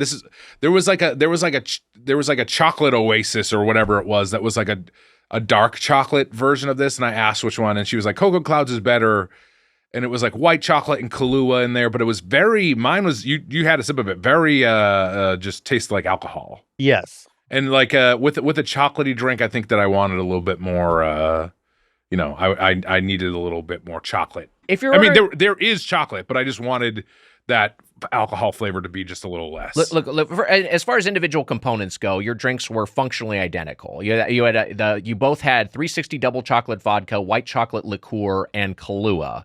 The difference is that Mark's had espresso and yours had Bailey's, and it had the cotton candy garnish. But yes, if you were consuming the chocolate cocktail at the chocolate restaurant, you want it to be chocolatey. Was yours suitably chocolatey? Yours was much better. Yours was pretty good. Mine was decent. There was like a dust on it. I don't know what the dust was. Okay. But I was interested. It may have just been dust. Oh, it's a possibility. Maybe it's from Jacques' catacomb or something. I don't know. And they had the 3 beans on it. Yes, because not every place remembers to put the 3. I don't know why espresso martinis are meant to have 3 beans, but they are. It is fun. It is fun. Yeah.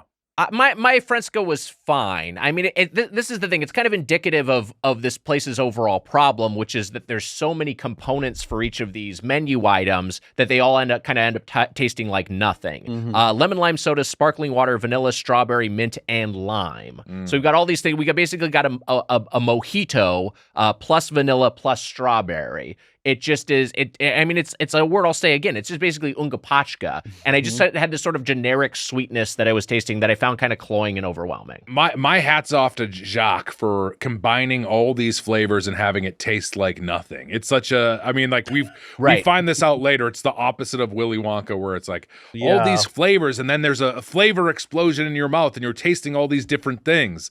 And with Jacques here, there's so many different flavors, and the end result is boring. Like if Jackson flavor. Pollock sucked. Yeah, 100%. I mean, that is there's, and we'll get into it, but the drinks are maybe the highlight of the night. I think so they didn't have a bar when they first opened, but now they have a bar area. They also got rid of the gift shop. There used to be a gift shop too that they got rid of. Yeah, and I'm guessing that the Jacques. No one's buying Toothsome merch. The merch is not selling well. I wonder how much that goes for now. I listened to the podcast, the right episode about Toothsome when they covered the they did the City Walk saga in Orlando, and they were remarking on how expensive all of the merch in the gift shop was. And so I think that was probably part of it, is like no one was going in there and spending like $200 on like a bust of Jacques or whatever. It's like, why am I going to do this? Did those guys like it?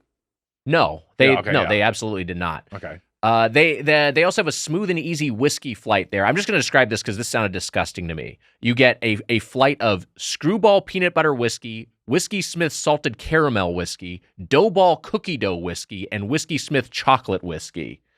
It's just like sweet on sweet on sweet on sweet. It's disgusting. It's like, it seems like the clientele should be like 17, or you know what I mean? Right, like they should be like 17-year-olds. This is your dentist nightmare. So we've gotten into the apps, and we asked for some recs here, and we got steered towards a few things. We got the chocolate almond bread, which is it's kind of just like not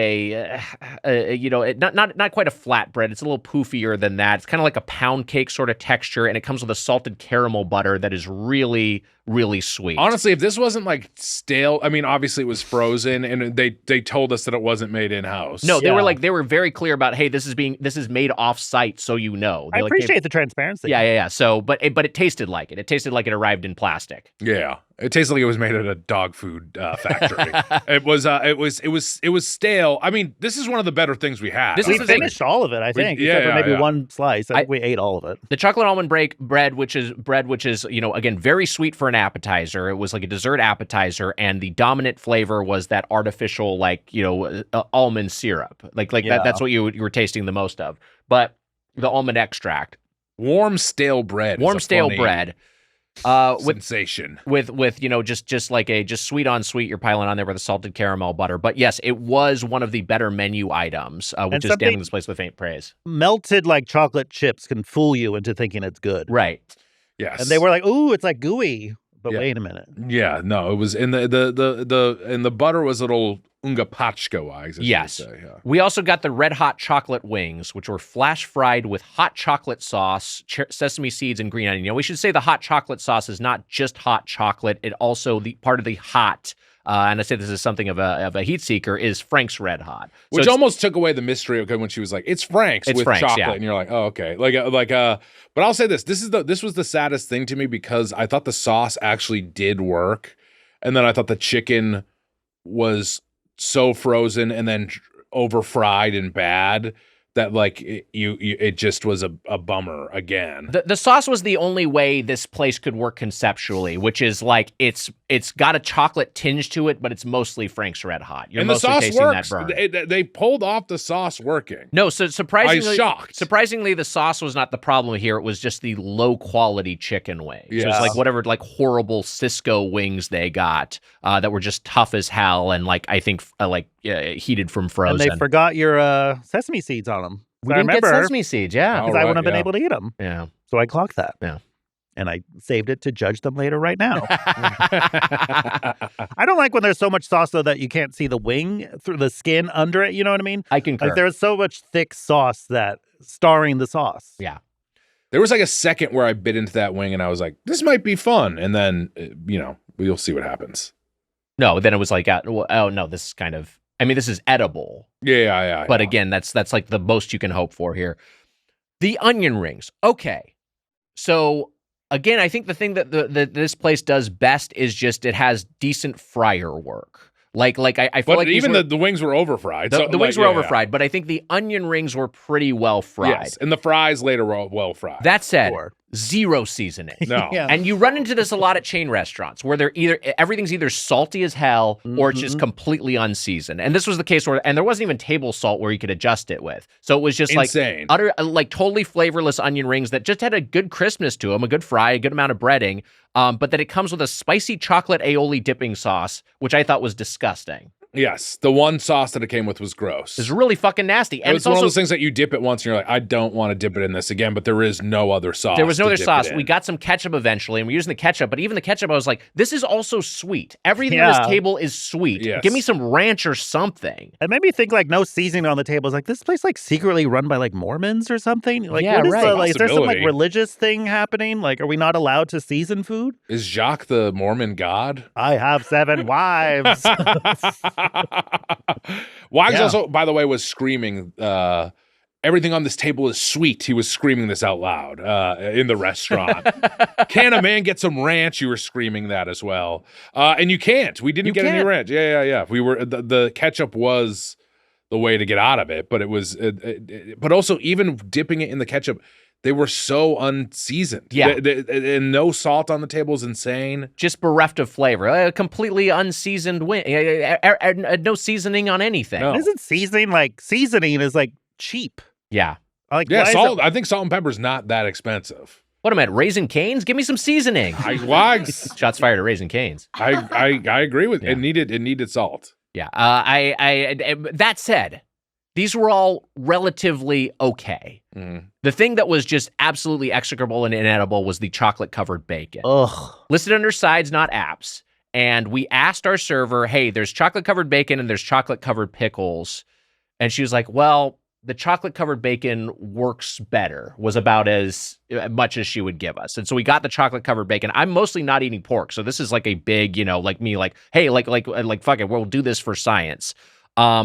Tasted like absolute dog shit. It was disgusting. I called it a dog's death row meal because a bacon it tasted like a dog. First of all, it tasted like a dog treat. It did, but it tasted like a dog treat covered in chocolate, and it was cold too. No, it was cold bacon. It was cold bacon. Ew. It was hot. It was. I think that's the only way they can. Be, otherwise, the chocolate would be yeah. But why coated not with serve like a snack and bacon with like a chocolate dip or something? There you go. That would be what. At least it's or hot. a candied bacon, maybe. Oh, there you go. We already have the chocolate aioli. We've established that, so maybe some chocolate dipping sauce. But they really want to do the chocolate coating. It's really hard to fuck up bacon. I feel like. Yeah, you end up with this limp that and 2T, the two things I wrote down. The dog's death row meal.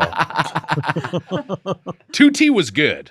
Yeah, you end up with Deus wasn't paying attention. Yeah, they just don't get it. This limp, cold Subway caliber bacon that is covered in just a really low quality chocolate as well. Yeah. Yes, the chocolate sucked. There was nothing about that was good. And then I got a sandwich that came with the chocolate covered pickle. Yeah, so we did get to try that. We all tried it. And to jump ahead just a bit to this, it tasted like barf. It was disgusting. Gross. Really fucking nasty. Yeah, it was rough. It was rough. It was not good. Well, I said this, I pointed this out also in the restaurant, but there was a fly up on the window, and it was never trying to get any of the food. It was just sitting there. You saw it. Yeah. It was sitting there trying to probably get out of... I wish I was at Menchie's. Trying to get out of the chocolate emporium. It did not seem happy. Moving on to the mains. So... I got the spicy Hawaiian double smash burger. And again, I'm something of a heat seeker. 2 smashed beef patties, grilled pineapple and red pepper, hot honey, spicy barbecue sauce. You get with either steak fries or tots. I got tots. Mitch and Rennie, you both got steak fries. Mitch, you got the fried chicken BLT, which had the aforementioned chocolate dip pickle in addition to tomato, the chicken breast, tomatoes, bib lettuce, pickles, bacon, mustard aioli, and toasted brioche. And Mark, you got the classic club sandwich. I took my bib lettuce and I stuck it into my shirt. And you're like, it's not that sort of lettuce. And whatever, I tried something. I liked it. Sliced ham and roasted turkey, bacon, butter, lettuce, tomato, Swiss cheese, mayo, griddle country, white bread. I took your butter lettuce and I spread it on my almond bread. There we go. See, we're trying. We're trying. We're fucking trying. We're trying. Bib lettuce, not great, but I tried it. And you guys can listen to it and say, I didn't like that, but I tried something for you. And look, I wish that the Chocolate Emporium, this is the thing. It's kind of not even trying. There's not a lot of chocolate entree. Yes. This is the thing. Okay. And also, by the way, there is what is the Mexican dish that's the mole. There's like a mole, yeah. Why is there no chicken mole on the menu? That seems like a slam dunk. I think the issue there is that mole requires some craft and technique to make properly. Sure. And they're just like, what's the cheapest? Our standards are too high. Exactly. If we're not going to do it well, we're not going to do it at all. Yeah. Also, can't there be more steamed things? That would be fun too. Some dumplings or something? Steamed chocolate dumplings. There you go. Dessert dumplings. There you go. That feels on theme in a couple of ways. Anyway. Fun. That's what I'm saying. Yeah. Jacques is shitting them out. You eat them. He's eat my droppings. The burger I had was really gross. There's again ungapachka, too many components. Sucks. Your burger was maybe the worst entree. It was really fucking bad. I did end up just eating the beef in isolation because I was like, this kind of, at least I'm getting the protein here, ultimately. Sure. But the first off, it's a brioche bun. I think they were all on brioche, right? Yeah. Or no, yours was on grilled bread. But the brioche is just there's too much. There's too much bread here, and it's also just it feels like an early aught sort of execution. We're gonna have an Edison lamp too in here. God. And then there's just too many components on this thing, and again, it somehow ended up tasting like absolutely nothing. It wasn't spicy or sweet. That was the same issue with my my fried chicken club. It was okay, I like the components on here. It had that the bacon was the low quality bacon that was covered in chocolate. Yeah. But it was warm. But it would I was shocked at how little it tasted like anything. Yeah. It just was very, very boring. Right. My club had turkey and ham, which I thought was strange to have. I always think it's a little weird to have two species at once. Ham's a weird choice for a club sandwich. Right? But I got to say, yours by far the best of Which the is bunch. not saying it shouldn't. Yeah. A chocolate restaurant shouldn't be depressing. Yes. Yes, and it was Should be extremely fun and depressing. fanciful. It also shouldn't where's be the like imagination. the closest thing to a conventional menu item is the thing that's most edible. You know what I mean? It's just like okay, you can do a club sandwich. Fine. I mean, I'm sure your chicken Caesar salad is okay as well, but like, this isn't why I'm coming here. You know.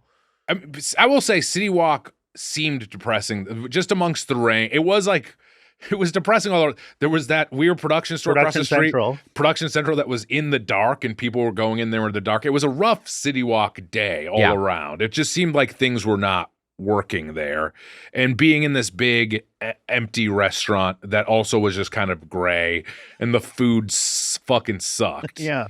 This is this is up there for worst meals of the year. Thank you, Mark. You're welcome. I think this is the worst overall meal of the year from a food quality standpoint. But anyway, we kind of enjoyed the cocktails. We endured the savory side. Glassware. The glassware. We love the glassware. But now we are getting to the piece de resistance, the chocolate emporium side, the dessert menu. Okay, now we're going to have some fun. Now, this is the reason people come here. So they have a Wicked for Good milkshake as an LTO, which we decided to get this berry and Granny Smith apple shake. So it's kind of like a pink-green swirl, emerald rock candy, and a whipped topping, which is also a pink color, the same coloration as the berry part of the milkshake. And we got a brownie sundae. Oh, come on, they're going to knock out the brownie sundae, right? Chocolate ice cream, chocolate chips, chocolate syrup, Oreo crumbs, and chocolate whipped topping. Chocolate 5 ways. Here we go. This is going to be a home run. They both were... They sucked. They both sucked. They were fucking bad. They fucking sucked. And ice cream sundae sucked. I didn't even know it was possible. Do you think they brought the brownie in, like they bring the bread in, or do they make that there? The brownie did not seem baked in house. It also seemed a little bit older, and it was not warm. It wasn't warm. Yeah. A brownie sundae, the brownie's not fucking warm. I feel like a chocolate emporium has to at least make their brownie. I agree. If nothing else. I agree. The brownie was like tough. I was hard to get a piece of it. There was this chocolate whipped cream on top of the ice cream, and then it also tasted like what the ice cream tasted like. Everything tasted the same. Everything tasted the same. It was a fucking big bowl of shit. It sucks. So you're just getting textural variants, but you weren't getting any flavor variants. Everything kind of tasted the same. It looked like Nick's wet dream. It did. It did. It looked like Wag's wet. It did look like Wag's. Rename the item. But there's also only one fun item name. It was like Madame Tuna Melt. Or Tuna Melt Madame. Yeah, no, you're right. They don't. I want to see her one-woman show. But that was the only fun one. No, it's the sort of thing where they could lean into it a little bit more, and they somehow I'll bring up the menu here. But they somehow just like half-ass even the names of everything. Are you happy? We went to the restaurant. Everyone gets mad at us to not go to the restaurant. We got a big shitty bowl of sundaes.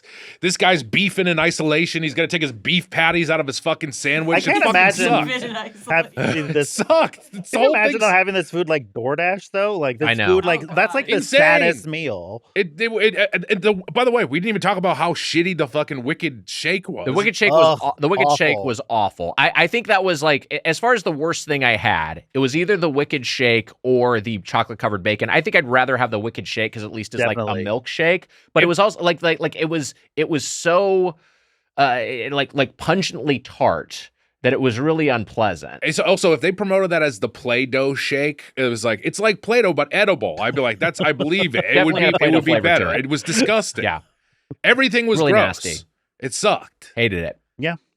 Yeah, really, really bad meal. I did get a black coffee, which was okay. Okay, and that Coke Zero. We got a Coke Zero, and they were good. They didn't have they don't have a specialty coffee menu, so I asked at the end, I was like, do you do like an espresso or latte? And he's like, no, we just have coffee. I was like, I got a coffee. But I got a little mini French press. That was nice. Nicole properly, let it steep for me, so it was ready to pour when it got to the table. I like that. Yeah, sure. That was good. I'm trying to give some highlights here. But the chairs were comfy. The table never collapsed. That's true. And I did lay down on it for a while. The restaurant wasn't on fire. Yeah. So no one said anything. That's only because it was raining? Yeah, probably. Yeah. There were no slurs. There was, from the staff. From the staff, yeah. We said a lot.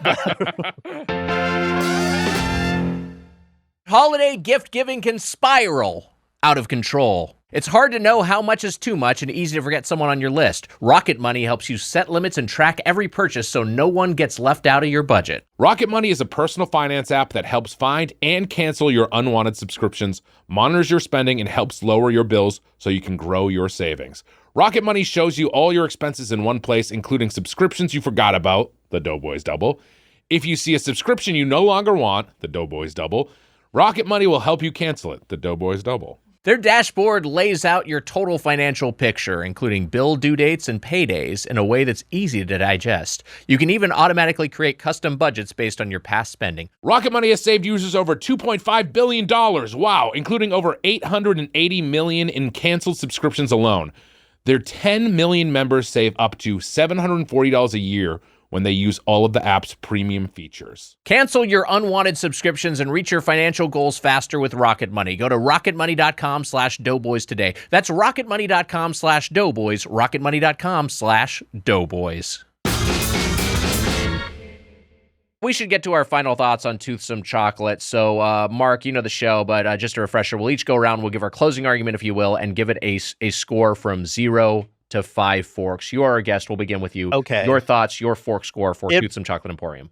It was terrible. Yeah. And like, if you're going to be a themed restaurant, you have to get the restaurant part right at the bare minimum. And then they also don't get the theming right either. It's nothing magical about this. The food is terrible. I would never go back. Yeah. 1 seems generous. I mean, 1 for the staff. Sure. The glassware? Sure, that's fine. Yeah. For that glassware. The glassware is nice. The glassware is nice. Maybe just go and like touch the glassware and then leave. Yeah. I'm sure they'll let you do that. Even 1 seems like too much though. You can go less than 1. Ugh. Half a fork? 2 tines? Yeah, 2 tines. That feels fitting. 2 tines. Wow. Mostly for the glassware. And I've only gone 2 times. So there we go. That works. Mitch, what do you think? I didn't like it. Yeah. I didn't like anything about it. I liked the company. That was a great, I had a good time and I went and saw a movie afterwards. So it wasn't a loss of a day. It was a grim day over there at City Walk. I also felt terrible afterwards. I did feel really bad. That's about midway through Predator Badlands, I almost had a wire wet dream. I had to WWD.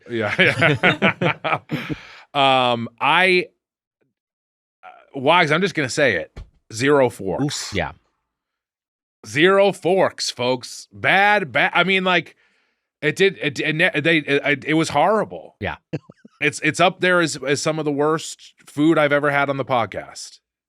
As far as an experience, I feel bad. I want Jacques to be good. I'm not trying to shit on. Jacques not even there anymore. Jacques He's not there. Jacques left. Jacques been powered down. He's been decommissioned. He's collecting dust. Then what are we doing here? I mean, like, look. Penelope got executed. Oh shit.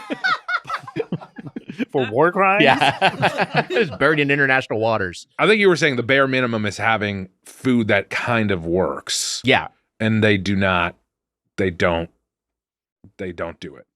As far as experiential concepts that do not come together, it's reminding me of 2 places. One we went to this year, Mitch, in New York City. We wasted one of our meals at Planet Hollywood, which was similarly awful, but the food was better than this. Oh my God, yes. But that said, the theming was nothing. And this at least feels like it has some effort in the theming, I guess, like the interior there design. There was 1 top hat behind glass. Yeah, there's kind of something going on, I guess. I'm giving it 0 forks, but the staff was nice. The staff was nice. The service was great. The other place this reminds me of is Pirate Dinner Adventure. And that food was bad. That food was really, really bad. Like basically inedible. I think this food is maybe worse than Pirate Dinner Adventure. Wow. And also we didn't get a pirate stunt show. You know what I mean? So like we're missing that element. So it's like definitely a worst experience. I definitely go back to Pirate Dinner Adventure 10 times before I went back to some Chocolate Emporium once. And this is the whole thing is like. Also, it's cynical. Universal stole it from this guy who was stealing it from someone else. From Wonka. Yes. Or stealing it from his daughter. Either way. Yes. Anyway, here's the thing. You're at Universal City Walk. You're at the Toothsome Chocolate Emporium and Savory Feast Kitchen. From our vantage point, from where we were sitting, I knew we were right next to a Cinnabon. Mm-hmm. We could see a Menchie's and a Voodoo Donut. And this is a dessert specialty restaurant where we spent over $200 on lunch.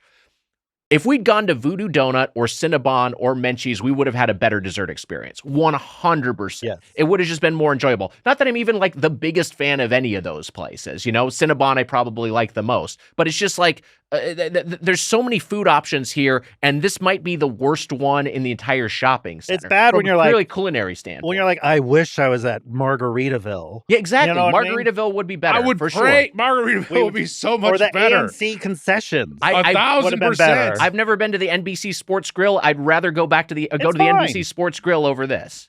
Yeah, I'd rather go outside and lap from a puddle. And that it was horrible. In a rainy day, it would be better. It was sucked. It was one bad. of those lids. I mean, yes, or plastic bad stew or soup, anything. It was fucking awful, Wags. It was truly disgusting, but I do like that it's kind of vaguely steampunky, and I did like the glassware, so I was going to give it 1 tine. Wow. 1 tine. Yeah, okay. a quarter fork. Wow. Yeah. Really bad. Broken Fucking Plate awful. Club. Really In awful. the Broken Plate Club. This is glad I terrible. waited 5 years to go. You know what? We're mad at you because of this. Fair enough. After what I did to Muppet Christmas Carol, I deserve it. It's true. Rough stuff. Really awful. All right. Hey, that was a review of Toothsome Chocolate Emporium and Savory Feast Kitchen. It's time for a segment in which Mitch and Mark are given a frame from a movie involving a food item and must guess which film it's from. Whoa. This is Frank Check. Hit it, Emma. Frank Check with Mitchell and Weiger. Frank Check with Mitchell and Weiger. Don't know what film foodstuffs to expect. All you need to know is that the name of the segment's Frank Check. Okay, we'll each see a frame, and then you can buzz in with your name, and whoever guesses correctly first will get a point. Okay. Let's get to the first slide here. I love it. Mitch.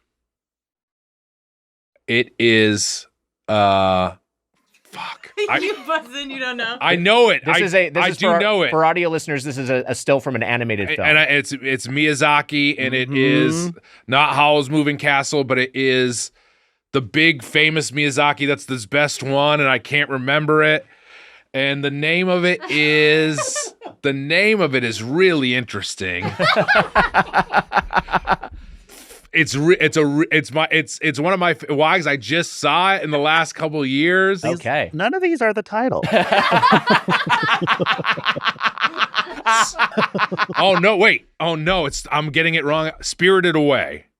Do we give it to him? It is. You are correct. What do you mean? You give it to me? I got it. I know, but you just said there was so much thinking out loud. I guess we give it to you. Mitch gets a point. Spirited Away. Fair enough. I know, we need to start a clock when the clock runs out. Rennie gets to steal. All right, that's fair. We can do a clock rule from here on out. Because then I could just say whoever says your name the fastest, and then you just stall. That's yes. Is that your favorite Miyazaki? What's your favorite Miyazaki? It's up there. I like Princess Mononoke. I like Princess too. Mononoke. That's my number one. But I like The Wind Rises as well. Just incredible. There's so many great options. An incredible film. Bare Minimum made me think of when you were saying bare minimum. It made me think of a website with like big guys that like kind of look shitty. In little towels.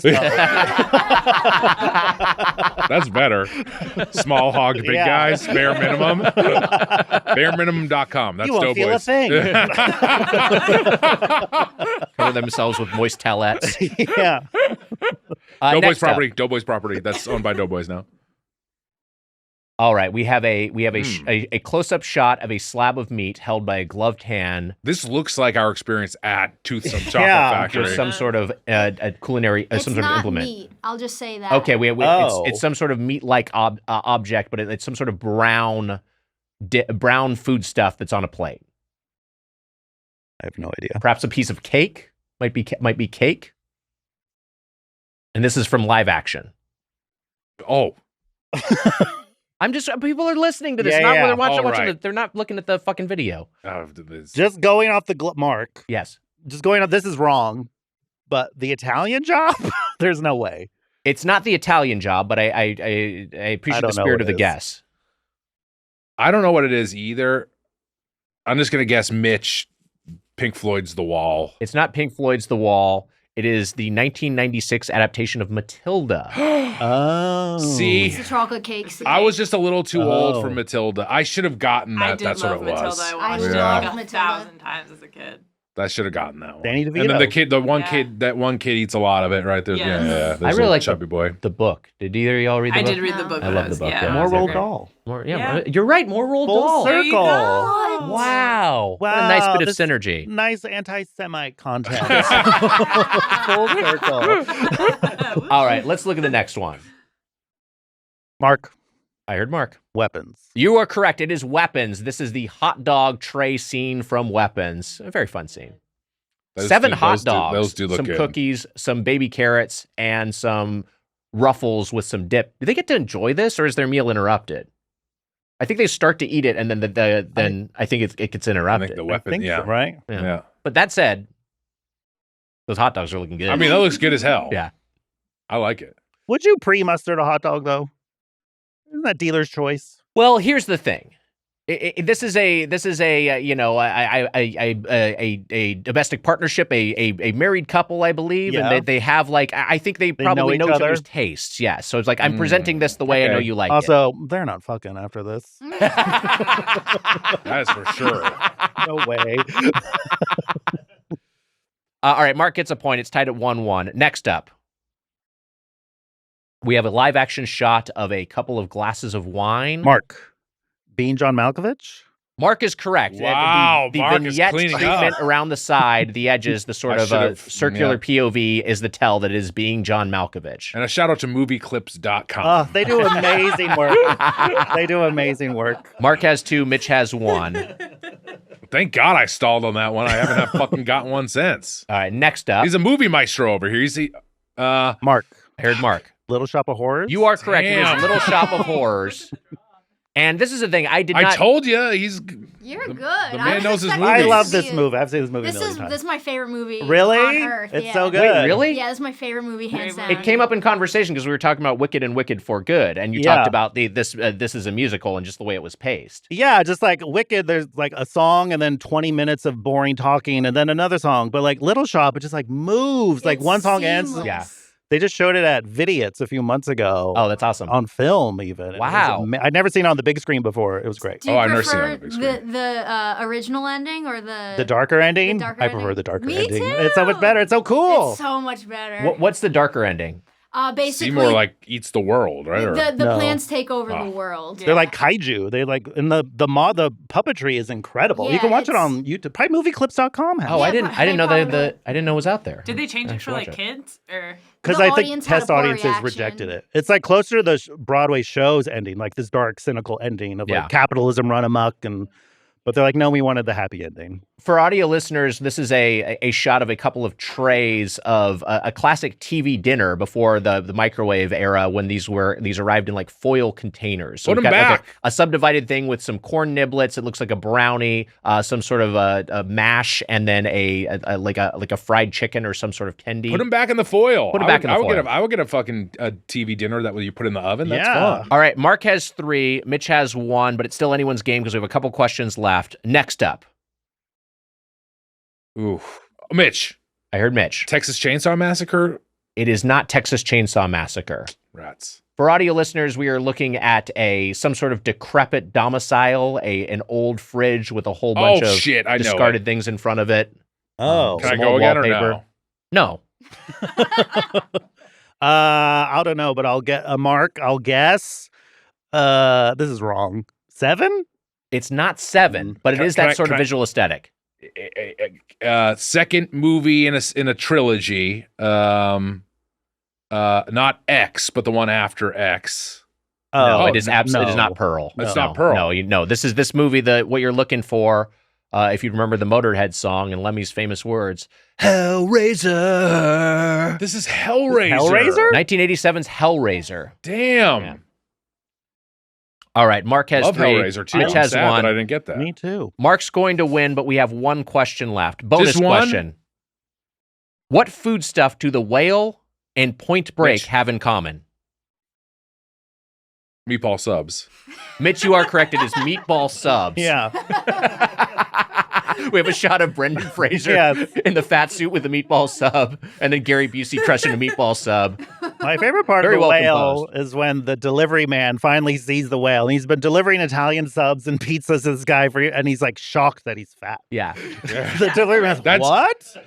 That's such bull. I hated that moment so much. Well, that's the other thing. This dude lives in Idaho, and it's just in like America. In America, like You've never seen a fat person. I know. You could go to like And he's the delivery Smart guy- and Final, or go to Or any an casino Italian and see someone this restaurant. size. He's a delivery guy who's leaving the pizza outside his house the whole movie. And then you see him, you're like, oh my god. The fucking same bullshit. The same thing happens when he puts on his Zoom camera at the end, and all of his students are like, "Oh my god, look, he's fat!" And it's just like, "All right, yeah, I guess he's a little heavy." Welcome Like- to America. Yeah, God. I don't know.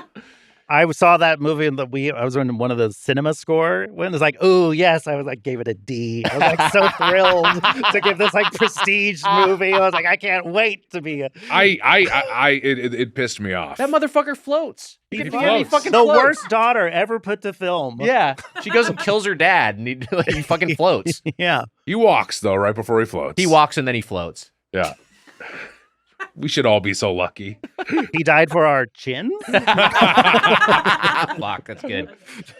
We like that was Brendan Frank Jack. Fraser. We Love like Brendan we Fraser. like Brendan Bring Fraser. back the mummy. They No, are that was- apparently. Mark with him. Mark And wins. Rachel Weisz. Ooh. Just like a restaurant, we've got feedback. Let's open the feedback. Today's email is from Sean from Vermont. Sean writes, all the pickle and sandwich talk on the recent Zach Cherry Jimmy John's episode got me thinking about a staple in my house growing up, the peanut butter and pickle sandwich. I've heard of this. I've never actually had one. My grandfather, born in 1924, loved two interesting sandwiches, actually. A peanut butter and pickle sandwich and an onion and butter sandwich. Literally just sliced raw onion between two pieces of butter bread. That sounds good to me. I'd try that. That's like Depression era food. Like My understanding of these were staples for him and his brother during the Great Depression. I grew up eating them occasionally, and they remain comfort food for me today. My question for you all is, are there any unique foods that an older person from a bygone era introduced you to that you still have a fondness for? Thanks from the bottom of my heart for keeping me company twice a week while I trudge through life up here in the cold, dark woods. Oh, God. Okay, Sean. Sounds like Are he's you going through safe? the Great Depression himself. Why does it send an email? It doesn't suck that the Great Depression, it's a good name for a dark time, but The like, Great Depression. Yeah, like- but also like the last 10 years have sucked shit. We don't get to say this. It's been the depression. You know what I'm Greater saying? Depression. Yeah, it's fucking sucks. The greatest depression. They were poor. I know it was hard or whatever, and they had about whatever. They had to eat onion sandwiches. At least they didn't have internet trolls. You know? We're now at a time where I just feel like economic growth is so completely untethered from people's day-to-day reality, right? It's like the economy is like it's so hyper optimized that they're just like honestly we're just going to keep making money. We just don't care what actually is happening to anybody. You know, it feels like everything's so bad. It feels like everything's broken, but somehow the stock market continues to go up. Like I don't fucking know. I know how it works. But here at Doughboys, we care. Yeah, we do care about. We do, right, Wags? We care about. We care. So, okay, I'm trying to think of this. This is a little bit of a tricky prompt. It's an older person who introduced you to something that's maybe a little bit antiquated that you ended up developing a fondness for. One thing I can think of, and it's making me think of my grandfather on my mom's side, who really liked a Monte Cristo sandwich. Oh, sure. Which is like a deep fried sandwich that I probably would have never tried if it wasn't for him mentioning it. And when it's a fucking heavy sandwich. Mm-hmm. It is like essentially like your club sandwich, but it's like kind of coated like French toast and then deep fried, and then you dip it in some sort of Isn't there jelly? some sort of jam. Yeah. And but it's good as hell. It's just like a day ruiner. But yeah, I think that's probably the closest thing I have to an answer. I guess cream of wheat also I kind of got into a little bit, which feels like kind of like an older generation sort of breakfast.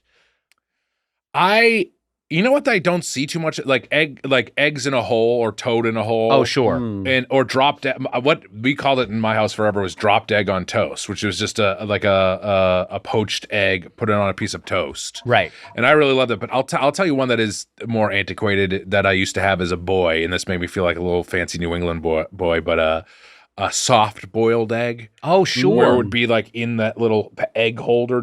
How fun is that? It was a lot of fun. Cut the top off. You cut the top off, and then it feels like very English or so, like it feels just old school. Yeah.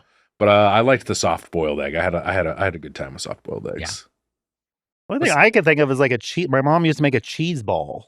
Oh, cheese balls. That's Yeah, Those are you know, fun. like roll it in walnuts, and Right. then with like a little, there's like some sort of horseradish maybe in with the cheese. I feel like that was probably antiquated by the time we were eating it, even in the 80s. No, I remember my grandma would make that, and that was like a fun sort of like, oh, this is a little Thanksgiving appetizer. This is on the table, so I wasn't expecting this. So this is the thing I have once a year that I wasn't kinda expecting this. Yeah. Dace, do you guys have anything that's old school like that? I don't know if it's necessarily old school, but my grandfather loved peanut butter and bacon sandwiches, and he would make those all the time. And it's like one of those things that every once in a while I'm like, that sounds so cozy and delicious. Yeah. But I don't know if that's really that old school. You don't see too many peanut butter and bacon sandwiches. AM, you got anything? I don't know, buttered toast. Not a bad answer. I love buttered toast. It is old. It's old. It is for sure old. Mike, did the cheese ball mention bring back any memories? It did. I remember my grandfather would always come over, and if my grandfather was coming over, my mom would buy two things: Miracle Whip and Early Times whiskey, which I found is really shitty whiskey. But every once in a while, I kind of want to go buy Early Times just to remember my grandfather, right? Yeah. And the Miracle Whip, I remember I used to love when my grandfather would leave, like, oh, now I can make these great cheese sandwiches, which now I know is a shitty way to make a cheese sandwich. Use best foods. Right. But when you're a kid, I think, different. But I remember those two things. The tangy zip of Miracle Whip. Yep. Yeah, Now I'm a Miracle Whip Dukes man. was a thing at my grandparents' house too. Yeah. Dukes was Miracle Whip a big? Was it a It was big? a big with a blue lid. Oh, right. Blue Okay. red Same label. size as mayonnaise. Yeah. But it tasted slightly different. It's from tangy. It's Yeah. different. It's definitely different. And a little We should bit. do a Miracle Whip episode. Yeah, we'll do a Miracle Whip episode. Hell yeah. When we were talking nocturnal emissions earlier, did I already tell this story? That I woke up and Wally was doing a little. He was making biscuits right over my crotch. Aww. Did I tell you this? Wally was making biscuits right over my crotch, and I woke up with a boner. Did I talk about this? He was like, he did something. You know what? I Gotta be in there somewhere.